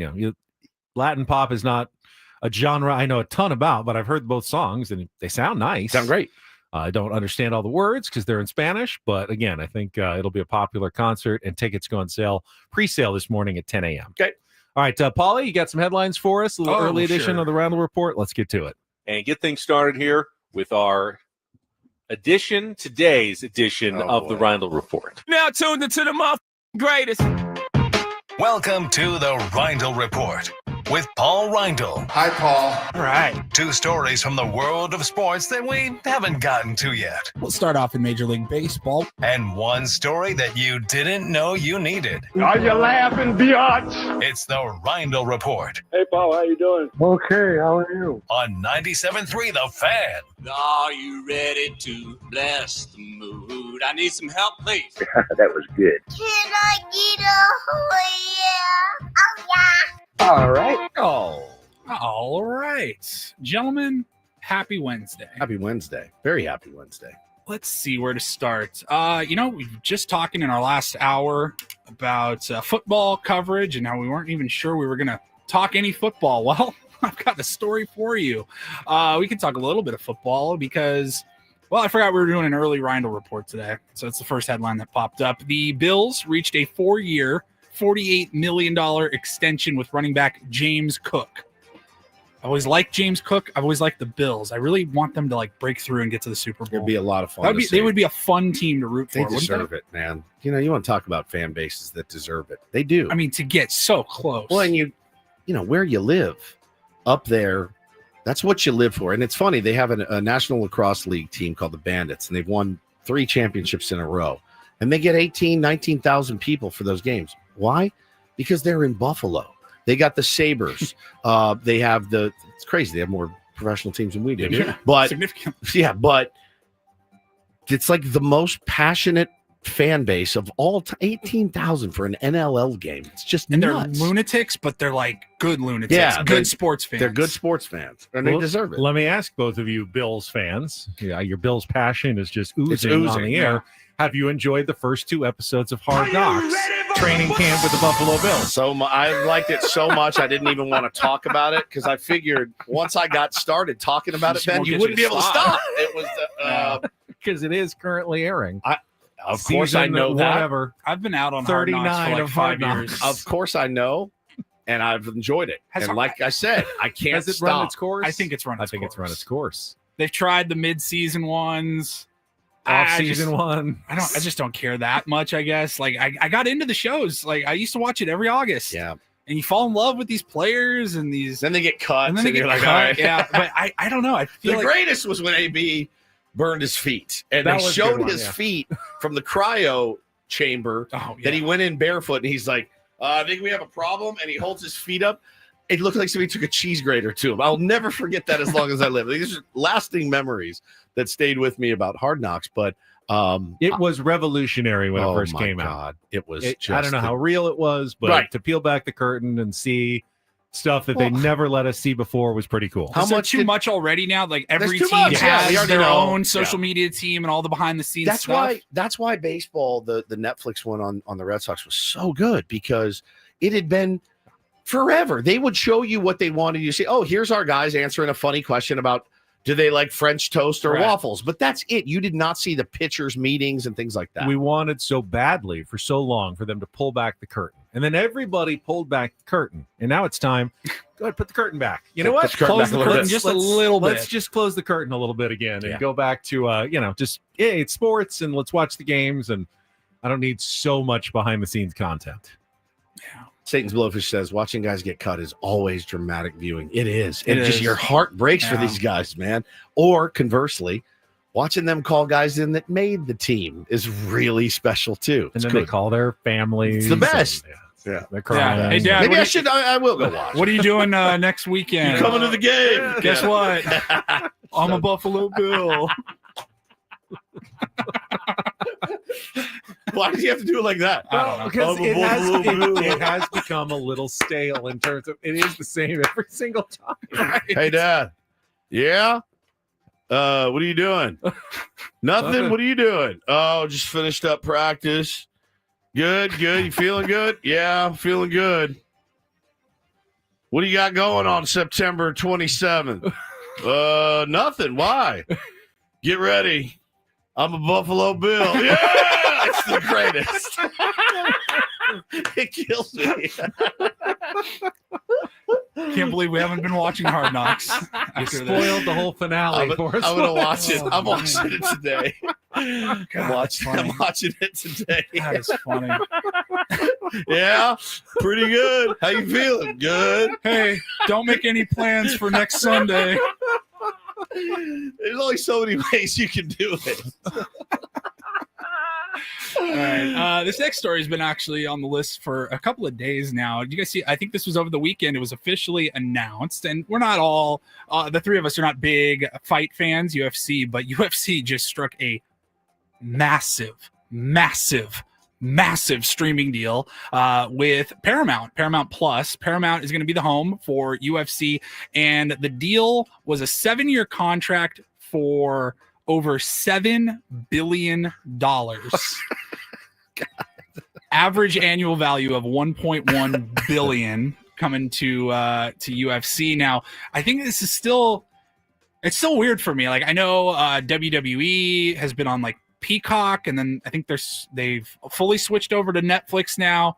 But growing up, even though I was not super big on wrestling, boxing, UFC, the pay-per-views always felt like a big deal. Once a month, people you knew were going to be watching the fight on Saturday night or whatever, and you had to pay like $90, $70 to $100 for the fight. With them going over to streaming now, like Paramount, I think if you just pay for Paramount Plus, you get all. They got like the 13 marquee like pay-per-view fights, and then they do fight night throughout the year as well. Yes, but they're going to increase the price of the Paramount, I'm sure. But it's not like, okay, I pay $15.99 a month for Paramount Plus, and now there's a big fight next Saturday and I got to pay $80 for that. I think those days are now behind us. No, I think you're right. I still don't get it.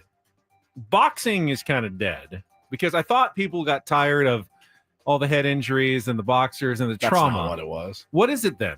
Because why they got tired of it? Well, why is boxing gone, but now UFC is worth $7.7 billion? Because brutality. It's more brutal. It's like more boxing brutal. Wasn't brutal enough, and that's why boxing died. Yeah, it wasn't brutal enough. You took something that was very brutal, and then you There's you something made it more brutal. So why would you watch something less brutal if that's what you're going for? And yeah, the maybe it's the star power too. I mean, think about when we came up, there was star after star, and I know there's great fighters now. There's no question. But they're not household names like they used to be. Yeah, I don't know if that's Prize like their teams, their individual teams and promoters, if it's a blame on them or just the sport of boxing in general. But like, I mean, I know there's big names out there like, Canelo or whatever right now. But like, I don't know. It feels like the shine has kind of fallen off of boxing, at least in particular. But I mean, UFC, they just struck a $7 billion deal. So clearly they're bigger than ever. There's interest for it. Meanwhile, speaking of Paramount Plus and streaming, got an email yesterday that they were increasing the price of my Peacock, which of course I forgot to cancel last year when the Padres played on Peacock when you bought it just to watch the Padres. You've been paying the whole time? I've been paying this whole time. Luckily, they let me know like $11.99 a month or something. Increase my price because I was able to cancel it before they actually did that. But of course, I forgot to cancel it, whatever I've been paying, even with the ads the whole time. That's how they get you. You forget Johnny to wants cancel to know it. did I get that email? And I did not. I didn't subscribe to Peacock, I don't think. I remembered to unsubscribe. I am a Paramount Plus subscriber, though. We just Actually, I'm not. I'm on first time I've ever done this, but Corey Stewart gave me his login, so I use his Paramount Plus. And I did it for like Yellowstone or something. I don't even remember. He's like, here, take mine. And so I have it. I use it all the time. Yeah, Thanks, Corey. We just re-upped with Paramount Plus. We had it and got rid of it. I'd like to go through our subscriptions one day. All of ours. Oh, yeah. Plenty. It's heavy. Well, finally, that actually will bring me into my next story. If you have been paying for this service, you don't have to pay for it anymore. And I don't think anybody out there in the listening audience has been paying for it, but do you guys realize that AOL, America Online, this week ceased operations for their dial-up internet service? Dial-up. It is August of 2025, and AOL was still around and available to use up until like this past week. They finally have ceased operations. You could really do it. Remember when you pick up the phone and in your house and someone else was on, I'm on the internet. I'm on the internet. We gotta make a call. Yeah, There's still people, like they said, in rural areas still using dial-up. Yeah, which AOL. is just and then you had nuts. to get the second line for just Yep, the internet because Remember everyone the else needed CDs? to make a phone call. The America Online Yeah, CDs. get them all the time. CD-ROM. Yeah, had to download that. AOL put out a statement this week that said they routinely evaluate their products and services, and they have decided to discontinue dial-up internet. You still have until September 30th if anybody out there is still using dial-up internet. Remember now, how slow it was to download? You can't even wrap your head around it. Like, and we thought it was amazing. I mean, we thought this is the most amazing thing. I can sit here an and hour. in 27 minutes, I will have a song to listen to. Yeah. Now, there are some other companies like Microsoft, NetZero. They still have dial-up internet, and it's mostly, like you said, for people in remote, like rural areas where the only other option would be like a satellite internet connection. Dial-up super cheap, but it's just like, especially by today's standards, I think that'd be like a form of torture, right? Use dial-up internet instead. I wouldn't use the internet. I'd be done with the internet. I'd go couldn't- back I to the couldn't go way back. that it was. I I could couldn't. not It says go here- back. I would not go back. What I'm reading, dial-up. It's frustrating. When you're in the airport or like on an airplane and it doesn't connect immediately. Right. You lose your mind. You're like, I'm losing my mind. It's weird. This is it. So dial-up is still available. It's like $10 or less per month. It's very cheap because it's so slow. It Right. says dial-up internet currently tops out at 56 kilobits per second. It would take you about 12 minutes to download an average length song nowadays. And a high def movie, if you wanted to download it and watch it, that would take you roughly 170 hours or just over 1 week. And keep in mind, you wouldn't be able to use your landline telephone that you obviously have the whole too. time. And if for one that whole thing, week. if one thing gets interrupted the entire done. time, you have to start over. Oh my! Just almost had Beverly Hills Cop. I was downloaded. 92%, and Mom picked up the phone, and now I got to start all over again. Oh, I hated it. I hated that. It is sound. amazing. I mean, when I first Mom, started, get off the phone. When I first started in television, I think within a year or two is when we switched to digital from like tapes, and we would edit and then we'd upload, and it took like 5 or 6 minutes to upload a story. It takes like 3 seconds now to upload that same story that took 5 or 6 minutes to upload. It's for staggering. TV. It's like, staggering. don't forget to send your story within 20 minutes before it airs because it takes a while to upload. I saw some AI video the other day. Somebody put on Instagram, and it was maybe it was actors, but it looked very AI. And it was, hey, 2025, it's 1985. Come on back to these days. I saw Did you that. see that? Yeah. It And was AI. people were like, I'm crying, man. It was so much better. And I'm like, It was like an AI. What was life what like? was in life like 40 years ago? Yeah. And they're like, of course, people sitting on the hood of a Camaro, like all having a great time. And I'm like, Waiting in line to go see Back to the Future. yes, at yeah, the exactly. theater. And I looked at it and I went, I don't know, man. I mean, 85 was fine. We got a lot of cool stuff now. Like, we have a lot of cool stuff. Life's it's more difficult at certain parts. I mean, we but have more than has ever been had in the history of the human race. it's not too bad. Just take stock in what you have. Be happy with what you have.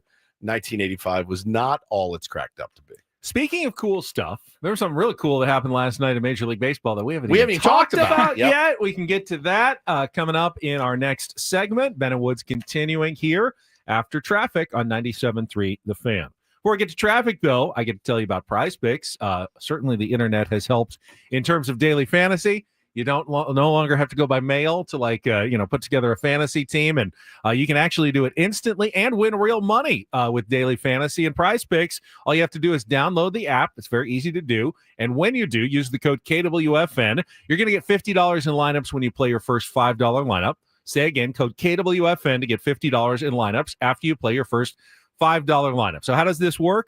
Well, take that $50 that you just got, and you can set like $5, $10 lineups between 2 and 6 players. You're just projecting against their stats for the day or for the season, however you want to do it. And you're picking more or less. And the more you combine together, the more you can win, whether it's baseball season, innings pitched, or hits plus RBIs plus runs scored, all your favorite players and your favorite teams right there, or football preseason, college football right around the corner. You can set and look at those season-long projections and how you think your players are going to do this year. Set lineups now, cash in a couple of months, or just do, a couple lineups a day. It's very easy to do, very fun to play.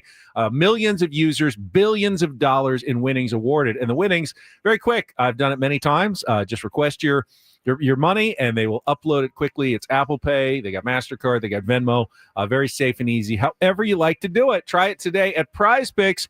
Run your game. Must be present in certain states. Visit prizepicks.com for details.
Hey players, things are about to get real here in San Diego. Introducing the all-new Hamul Casino Resort. With a 200-room hotel tower, exciting new eats and drinks, plenty of new places to play, and a luxe spa and salon. Hello, rooftop pool and deck. It's where players can play their hearts out and enjoy all the perks that come with it. It gets real this summer at the all-new Hamul Casino Resort, the players' place.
Now, we did mention earlier, obviously, that the Dodgers lost again to the Angels last night. 6-0 against those guys.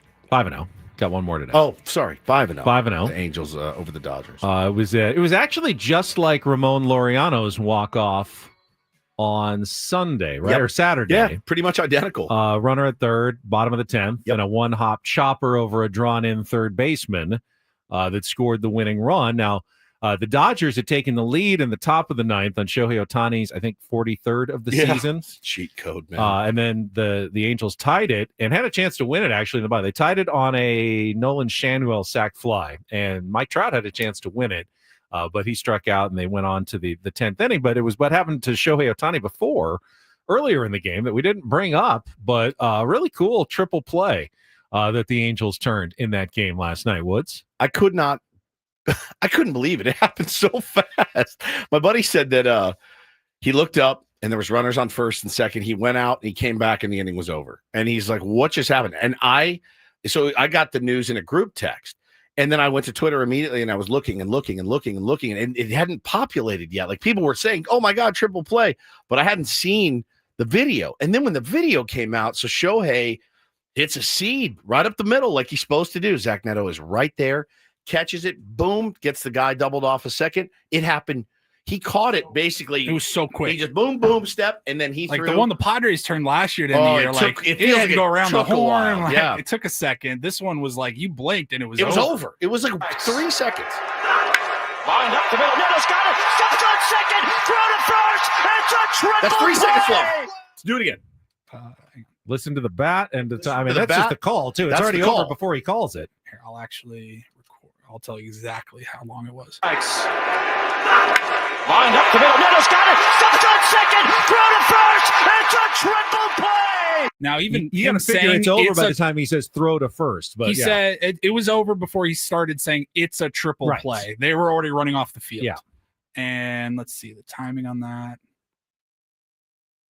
Yeah, it was like between 3 and 4 seconds. I mean, it was just boom. You 2 blinks and you are done, and it's over. And then rushing was coming back to first. I mean, again, the guys are total no man's land. You know, you're supposed to quote unquote freeze on a line drive. I don't think whoever was on second knew where Neto was positioned. Shohei Ohtani hits one like that up the middle. Pretty decent chance it's going to get through. It didn't. And rushing was out by 10 feet.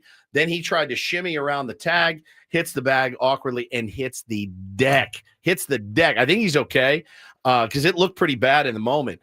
But it was, I mean, total game changer right there. Now, again, they're still in it. They're battling, and Shohei hits the bomb. And somebody was like, what are the odds of hitting into a triple play and then hitting a game-winning home run? Turned out not to be a game-winning home run because the Angels ended up winning. But the odds of that it's probably never happened. Has it ever happened where you hit into a triple play and also hit a home run in the same game? I mean, has that ever happened? Probably, at least at some point in the baseball triple play history. is so rare. It is. How many triple plays? I'm looking it up right now. Thank you. And there's always like 2, 4 or 5 every year. There's that many? There have been 739 triple plays in the history of Major League So Baseball. probably 140 some odd seasons. So So it's like 3 or 4 every year. On average, about 5 times a 5 year, times. or roughly once every 489 games.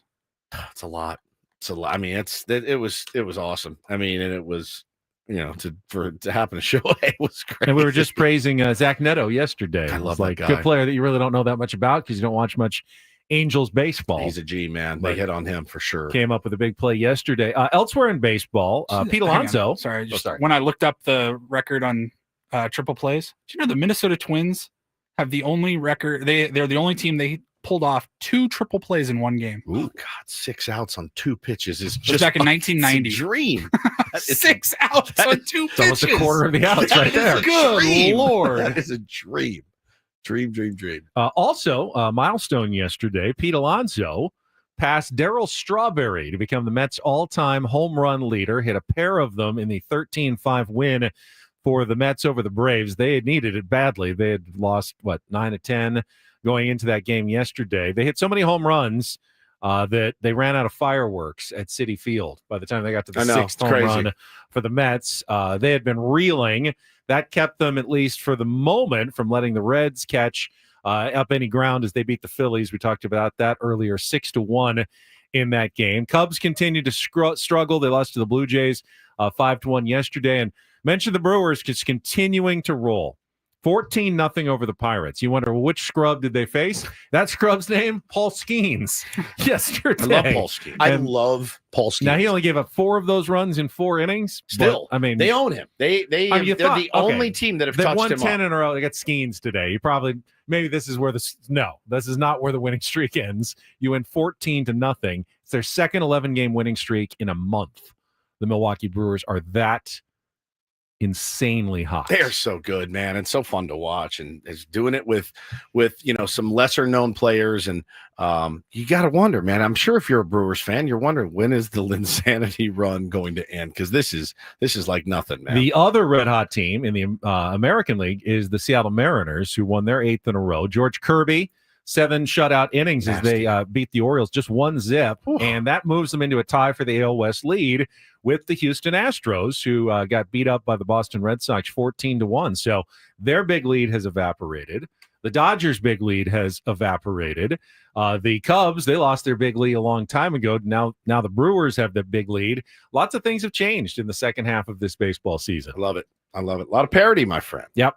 Yankees gonna have stabilized. They always beat up on the Twins. They always. It's like it's guaranteed. Yesterday it was 9-1 behind Carlos Rodon. Although I did see a tweet just a few minutes ago. The Twins have announced that they will not be sold. They will remain under the ownership of the Pohlad family. There was a lot of speculation that the Twins were being primed for a sale, especially after their giant fire sale at the trade deadline. There were rumors that they were going to move the team out of Minnesota a few weeks ago. Like, that's how bad it's gotten. And then, so if you're a Twins fan this morning, you're not happy, right?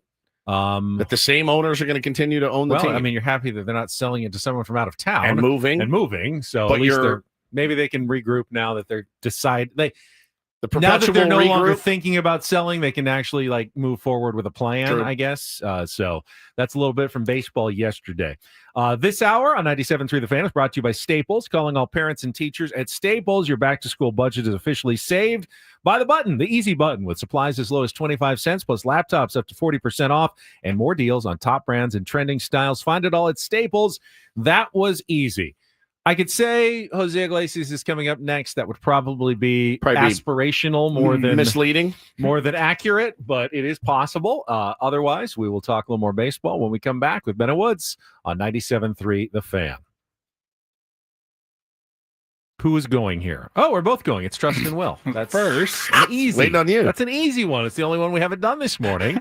I was listening to the game yesterday. You were telling everybody about Trust and Will last night when I was listening to the Padres game and Jesse Agler. It's a good message. If you haven't done so yet, and you're, have a family in your 40s, even in your 30s, no time like the present to just make sure that your estate documents are taken care of. And with trustandwill.com, you do not need to go to a lawyer's office, no billable hours, no inconvenient trips. It's simply all done from the convenience of your laptop or even your phone. Yeah, it takes 25, 30 minutes to knock it out. And listen, let's say you get rich in the markets and you need to make an amendment. You can certainly do that. You can amend your Trust and Will as you go. Just go to trustandwill.com and use the code FAN when you check out. You'll get 20% off. And they'll ship you your estate documents for free. Name guardians for your children, leave possessions to loved ones, or most importantly, set up a trust and avoid probate court for your family when you're gone. It's lengthy, it's expensive, it can lead to a lot of hassles and fights and squabbles with your family. It's all avoidable by going to trustandwill.com. That's trustandwill.com.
Hey players, things are about to get real here in San Diego.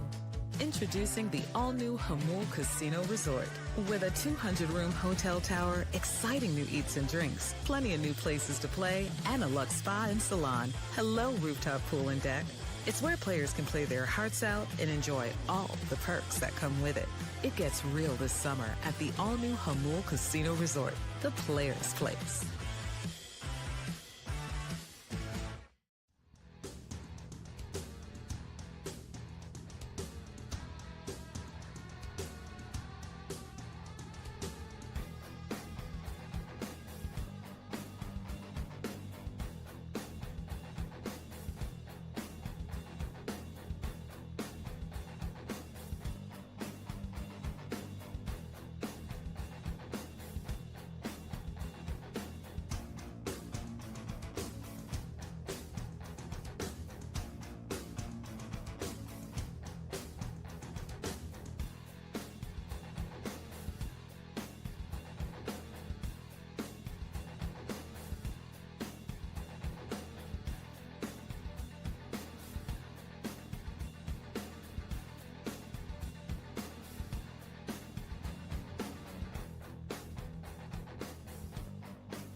All right, series finale, Padres and the Giants at 12:45 today. I believe, is that the first pitch? Yeah, 11:45, Eco Water SoCal pregame show with Sam Levitt. Again, we'll let you know. Again, Jose Iglesias, if he calls in, well, you'll be aware of it. We'll find time for him. Yeah, don't think it's happening at this point. Nick Pivetta on the mound for your San Diego Padres. Nicky P, he's got to bounce back. And then kind of spot starter reliever for the Giants, Kaiwei Tang is getting the start, 1-1 with a 5.40 ERA. But my guess is he a starter or a reliever? He went 5 in his last outing, so he can give you, I didn't know if they were doing like an opener or if he's going to just. Yeah, he went 3 1/3 in his first outing, gave up 5. But his last start against the Nationals, 5 shutout innings, just 3 hits. So he did have a good outing his last time out. Of course, Nick Pivetta is coming off one of his worst outings. Really, it was just the one bad inning that got to him. Had the bad pickoff, and then the 2-run homer by Abreu, 4 runs, and that was it in that game. They lost 10-2 to the Boston Red Sox. But fully expect Nicky P to bounce back today and hopefully give the Padres a little length, as we talked about earlier.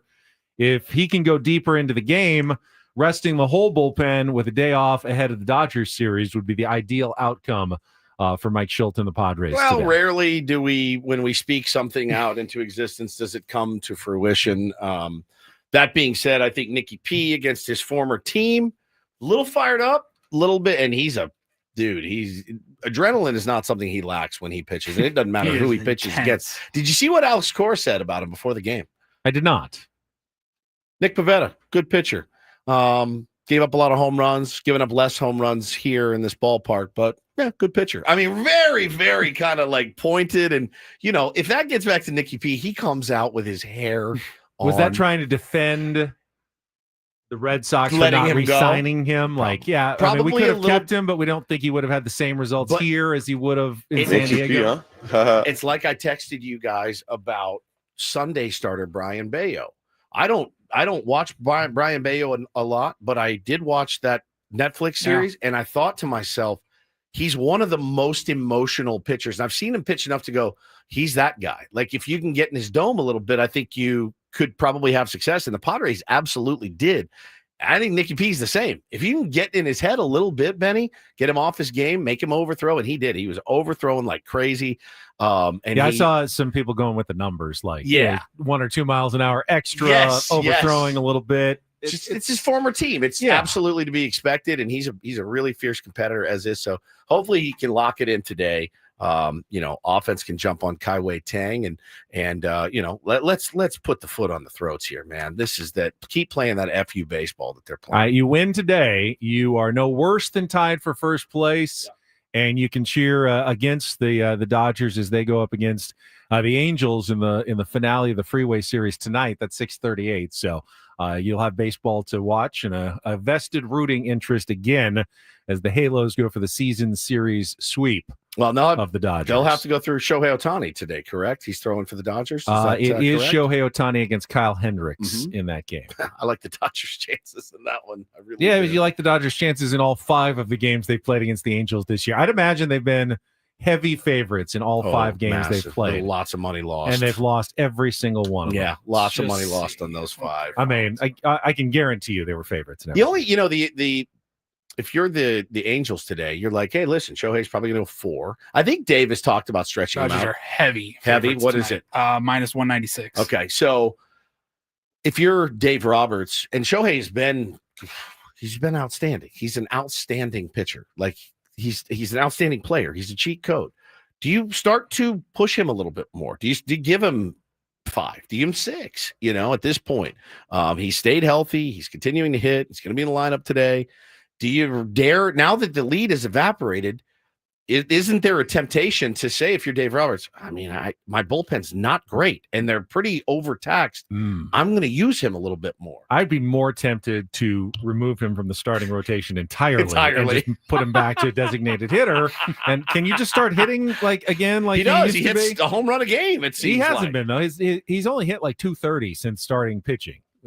Since he started ramping up pitching, he hit some home runs still, but he's striking out a ton. He's on pace for over 200 strikeouts. He's not having anywhere near as good of an offensive season but as he did last year. He's still going to win the MVP going away. Probably. Yeah, definitely. I mean, what he's doing is still amazing. PCA has disappeared. He's in the absolute torture chamber right now. Who else is threatening him for an MVP? Really threatening. Not like, Manny's having a great, none of that. Like in the National League, he's homered in 4 straight games. As Eric says. Yes. If you're simply looking, let's just go by WAR in the National League. It is Schwarber.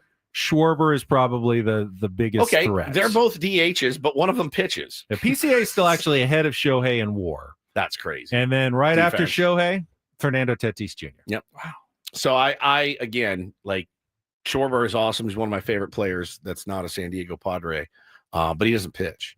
And Shohei does. So, I mean, I think it's a no-brainer that he wins it. But if you're Dave and if you're the Dodgers organization and you've just let a 9-game lead evaporate and you spent so much money in the offseason, you went after every free agent, you got him, and you've underachieved to this point, but you're still the LA Dodgers and can turn on a dime. You have an ultra-talented team. Don't you naturally say, well, yeah, I'm going to ride my best player in the world. I'm gonna let him go 6 innings today and think that we can get to 84-mile-an-hour soft throwing Kyle Hendricks. Well, where do you think he ranks in terms of just the Dodgers starting rotation? 1. Oh, I don't think so. 2. 3. 3 behind Snell and Glasnow? I would say so. He's got the best stuff of all 3, though. He just doesn't pitch enough. He just hasn't gone enough innings. But I'd take him over those. I would take him over those other 2. Man, Snell's nasty. He looks filthy. Second half Snell is. Well, not even second half. Will have to face him. It's like according to ESPN, we'll see him on Saturday. Yeah, really, it's like second half Snell. Yeah, it's like second half Snell, but also haven't done S all season except chill, and now he's fresh as a daisy to go out and throw the stretch run for them. Friday, ESPN has Michael King going up against Clayton Kershaw Friday night. Kershaw's Dylan been pitching great versus Blake Snell. Very similar. Frustrating pitchers. This could be aggravating game. That could be for one fan base or the other. This could be excruciating. We're going to be behind the bar at Moneyline HQ on Saturday night, apparently. So so one thing that help. Blake doesn't do is generally go deep in games. And remember, the Padres, once you get past the starter, Padres should have the advantage over everybody. Yeah, if you can rope-a-dope them a little bit. And then Sunday, 1 o'clock start, Darvish versus Glasnow. Nasty. Okay. Yeah, here we go. This is a big one. It's such a big one. But you got to get through the Giants today. Let's get that sweep. Get after it. Foot on the throats. FU baseball. All that. All right. Last check of traffic. Never got the clarification. Finally due officially. We were talking about tiebreakers going for how, if Padres want to try to get home field advantage, what's it going to take? I can give you the clarification coming up next year on 97.3 The Fan. From the 855 Get Ross Traffic Center, protecting San Diego after accidents or injury, here's Kelly Danick. This game day traffic report is brought to you by Crystal Geyser, Alpine Spring Water. A couple of problems in the North County, North 15 before Carmel Mountain Road. Crash involving a semi. It's over to the right shoulder. Also, eastbound 78 before the 15. Accident has been moved over to the right shoulder. What makes Crystal Geyser Alpine Spring Water different? They always bottle their Alpine Spring Water less than 1.5 miles from the spring source. And all of their bottles are made with 50% recycled plastic from their own recycling plants. Crystal Geyser, bottled at the spring source. I'm Kelly Danek with Ben and Woods, San Diego's #1 sports station, 97.3 The Fan. This hour on 97.3 The Fan, brought to you by Moneyline HQ. Join us, Ben, Woods, and Paul, 6 p.m. this Saturday for a night of fun and baseball at Moneyline, the new sports bar in Encinitas. 30 TVs, 2 patios, amazing food and drinks. Plus, we'll have great giveaways this Saturday, August 16th, 6 p.m. at Moneyline Sports HQ. Tier 1s, we look forward to seeing you out there. 345 South Coast Highway 101 in Encinitas. Again, 42 games left. Wipe the records clean. And you can. Usually you can't because, well, there's a lot of other teams involved. You've kind of buried the Giants here the last couple of days. They're now 9 games back. So it's really between the Dodgers and the Padres. I don't see a scenario where the Padres and Dodgers both go 10-32 and the Giants crazily come back and win this division. So essentially it's a 2-team race starting at scratch. 42 game race, except the Dodgers have the tiebreaker right now based on their 5-2 season series lead over the Padres. Did that statement come out earlier than you thought it would this season, at the beginning of the season? I would say yes. I didn't think the statement would ever be made that we had a 42 game race at the end of the season. No, but I mean, the Giants being, essentially out of it, the Diamondbacks being essentially out of it. I thought the Diamondbacks would still be the one in there. Obviously, they had tons of injuries. We all felt that it would go, Dodgers would run away with the West. And by the way, they still could. So they could run away with it. They could go nuts. It's hard to run away in 42, though. Is it? Yeah, it is. I mean, we just picked up 9 in about 6 weeks. 50 games. Yeah, I guess you could. I've got our prediction. I don't see the pod. I mean, knock on wood. Knock on wood. I don't see. Never mind. Don't even say it. But I know what you're saying. I mean, that required the Dodgers to be the 4th worst team in baseball. That's like an alarm. It is. It's the sound of the alarm. We all picked the Dodgers to win. Yes. The division, finish first. You both picked the Diamondbacks to finish second. Wow. And the Padres to finish third. I picked the Padres to finish second. Look at you. And then we all had the Giants in 4th. So the Giants in the beginning of the year, And the when Rockies we in all 5th. said they're playing a little bit over their heads, we were right. They were playing a little bit over their heads, and they eventually kind of fell back down to earth, to where they probably should be, a couple games under 500. The Diamondbacks were clearly the disappointment of the division. That was mostly due to injuries. I think they're a pretty decent team that just got hammered, especially in their pitching staff. Yeah. Padres have overperformed expectations. Dodgers have underperformed expectations. Largely, injuries have played a large part in that for the Dodgers as well. But, in these last 42, I expect a pretty even battle. And I think the games against the Dodgers obviously will be key.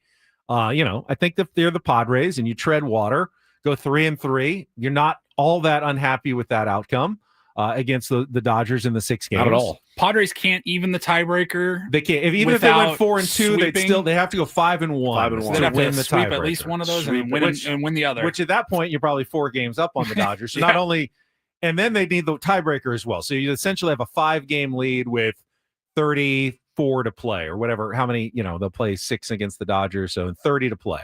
You'd have a 5-game lead. That would be significant. I think that's a lot to ask. Dominate the Dodgers in 6 games. You just want to play them competitively and then see what happens the rest of the way. But I do expect this to be close and go down to the final week or maybe even the final series of the season. That's what baseball would at least train me to believe, Sure. one way or another. Whether it's the Padres chasing the Dodgers by a game or 2 or the Dodgers chasing the Padres by a game or 2, my expectation is this will come down to the last week of the season. Yeah, I think that would be I think that would be incredible. And nobody would have thought that was the case. But yeah, you take 3-3 against them anytime.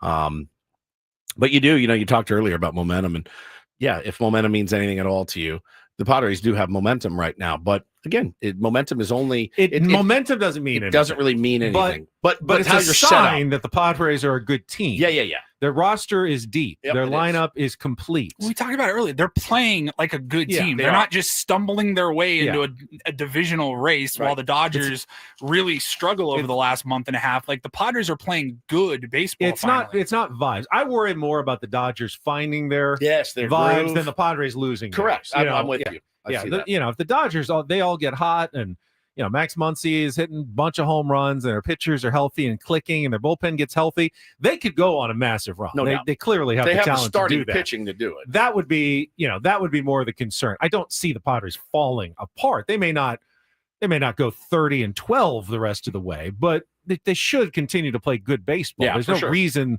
that they should stop playing good baseball all of a sudden on a dime. Now, again, we've seen it. They'll have a stretch or two. Both teams will the rest of the way. You're not going to win every single one of them either.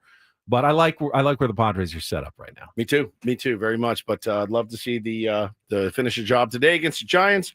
You're done with them till next week, and then they come to Petco Park till Monday. Get to see them again. Luckily. All right. Well, we will come back tomorrow, wrap up the Giants series, early preview of the Dodgers series, and then what we haven't. It's all the off the field drama, Schilt versus Dave Roberts, and everything that's left over from the last time these two teams met twice in a week. So that's all coming up the rest of this week. We're done for today, though. Braden's coming up next for Paulie. For Woodsy, I'm Ben. Talk to you tomorrow morning at 6 a.m. here on San Diego's #1 sports station, 97.3 The Fan. So long, everybody.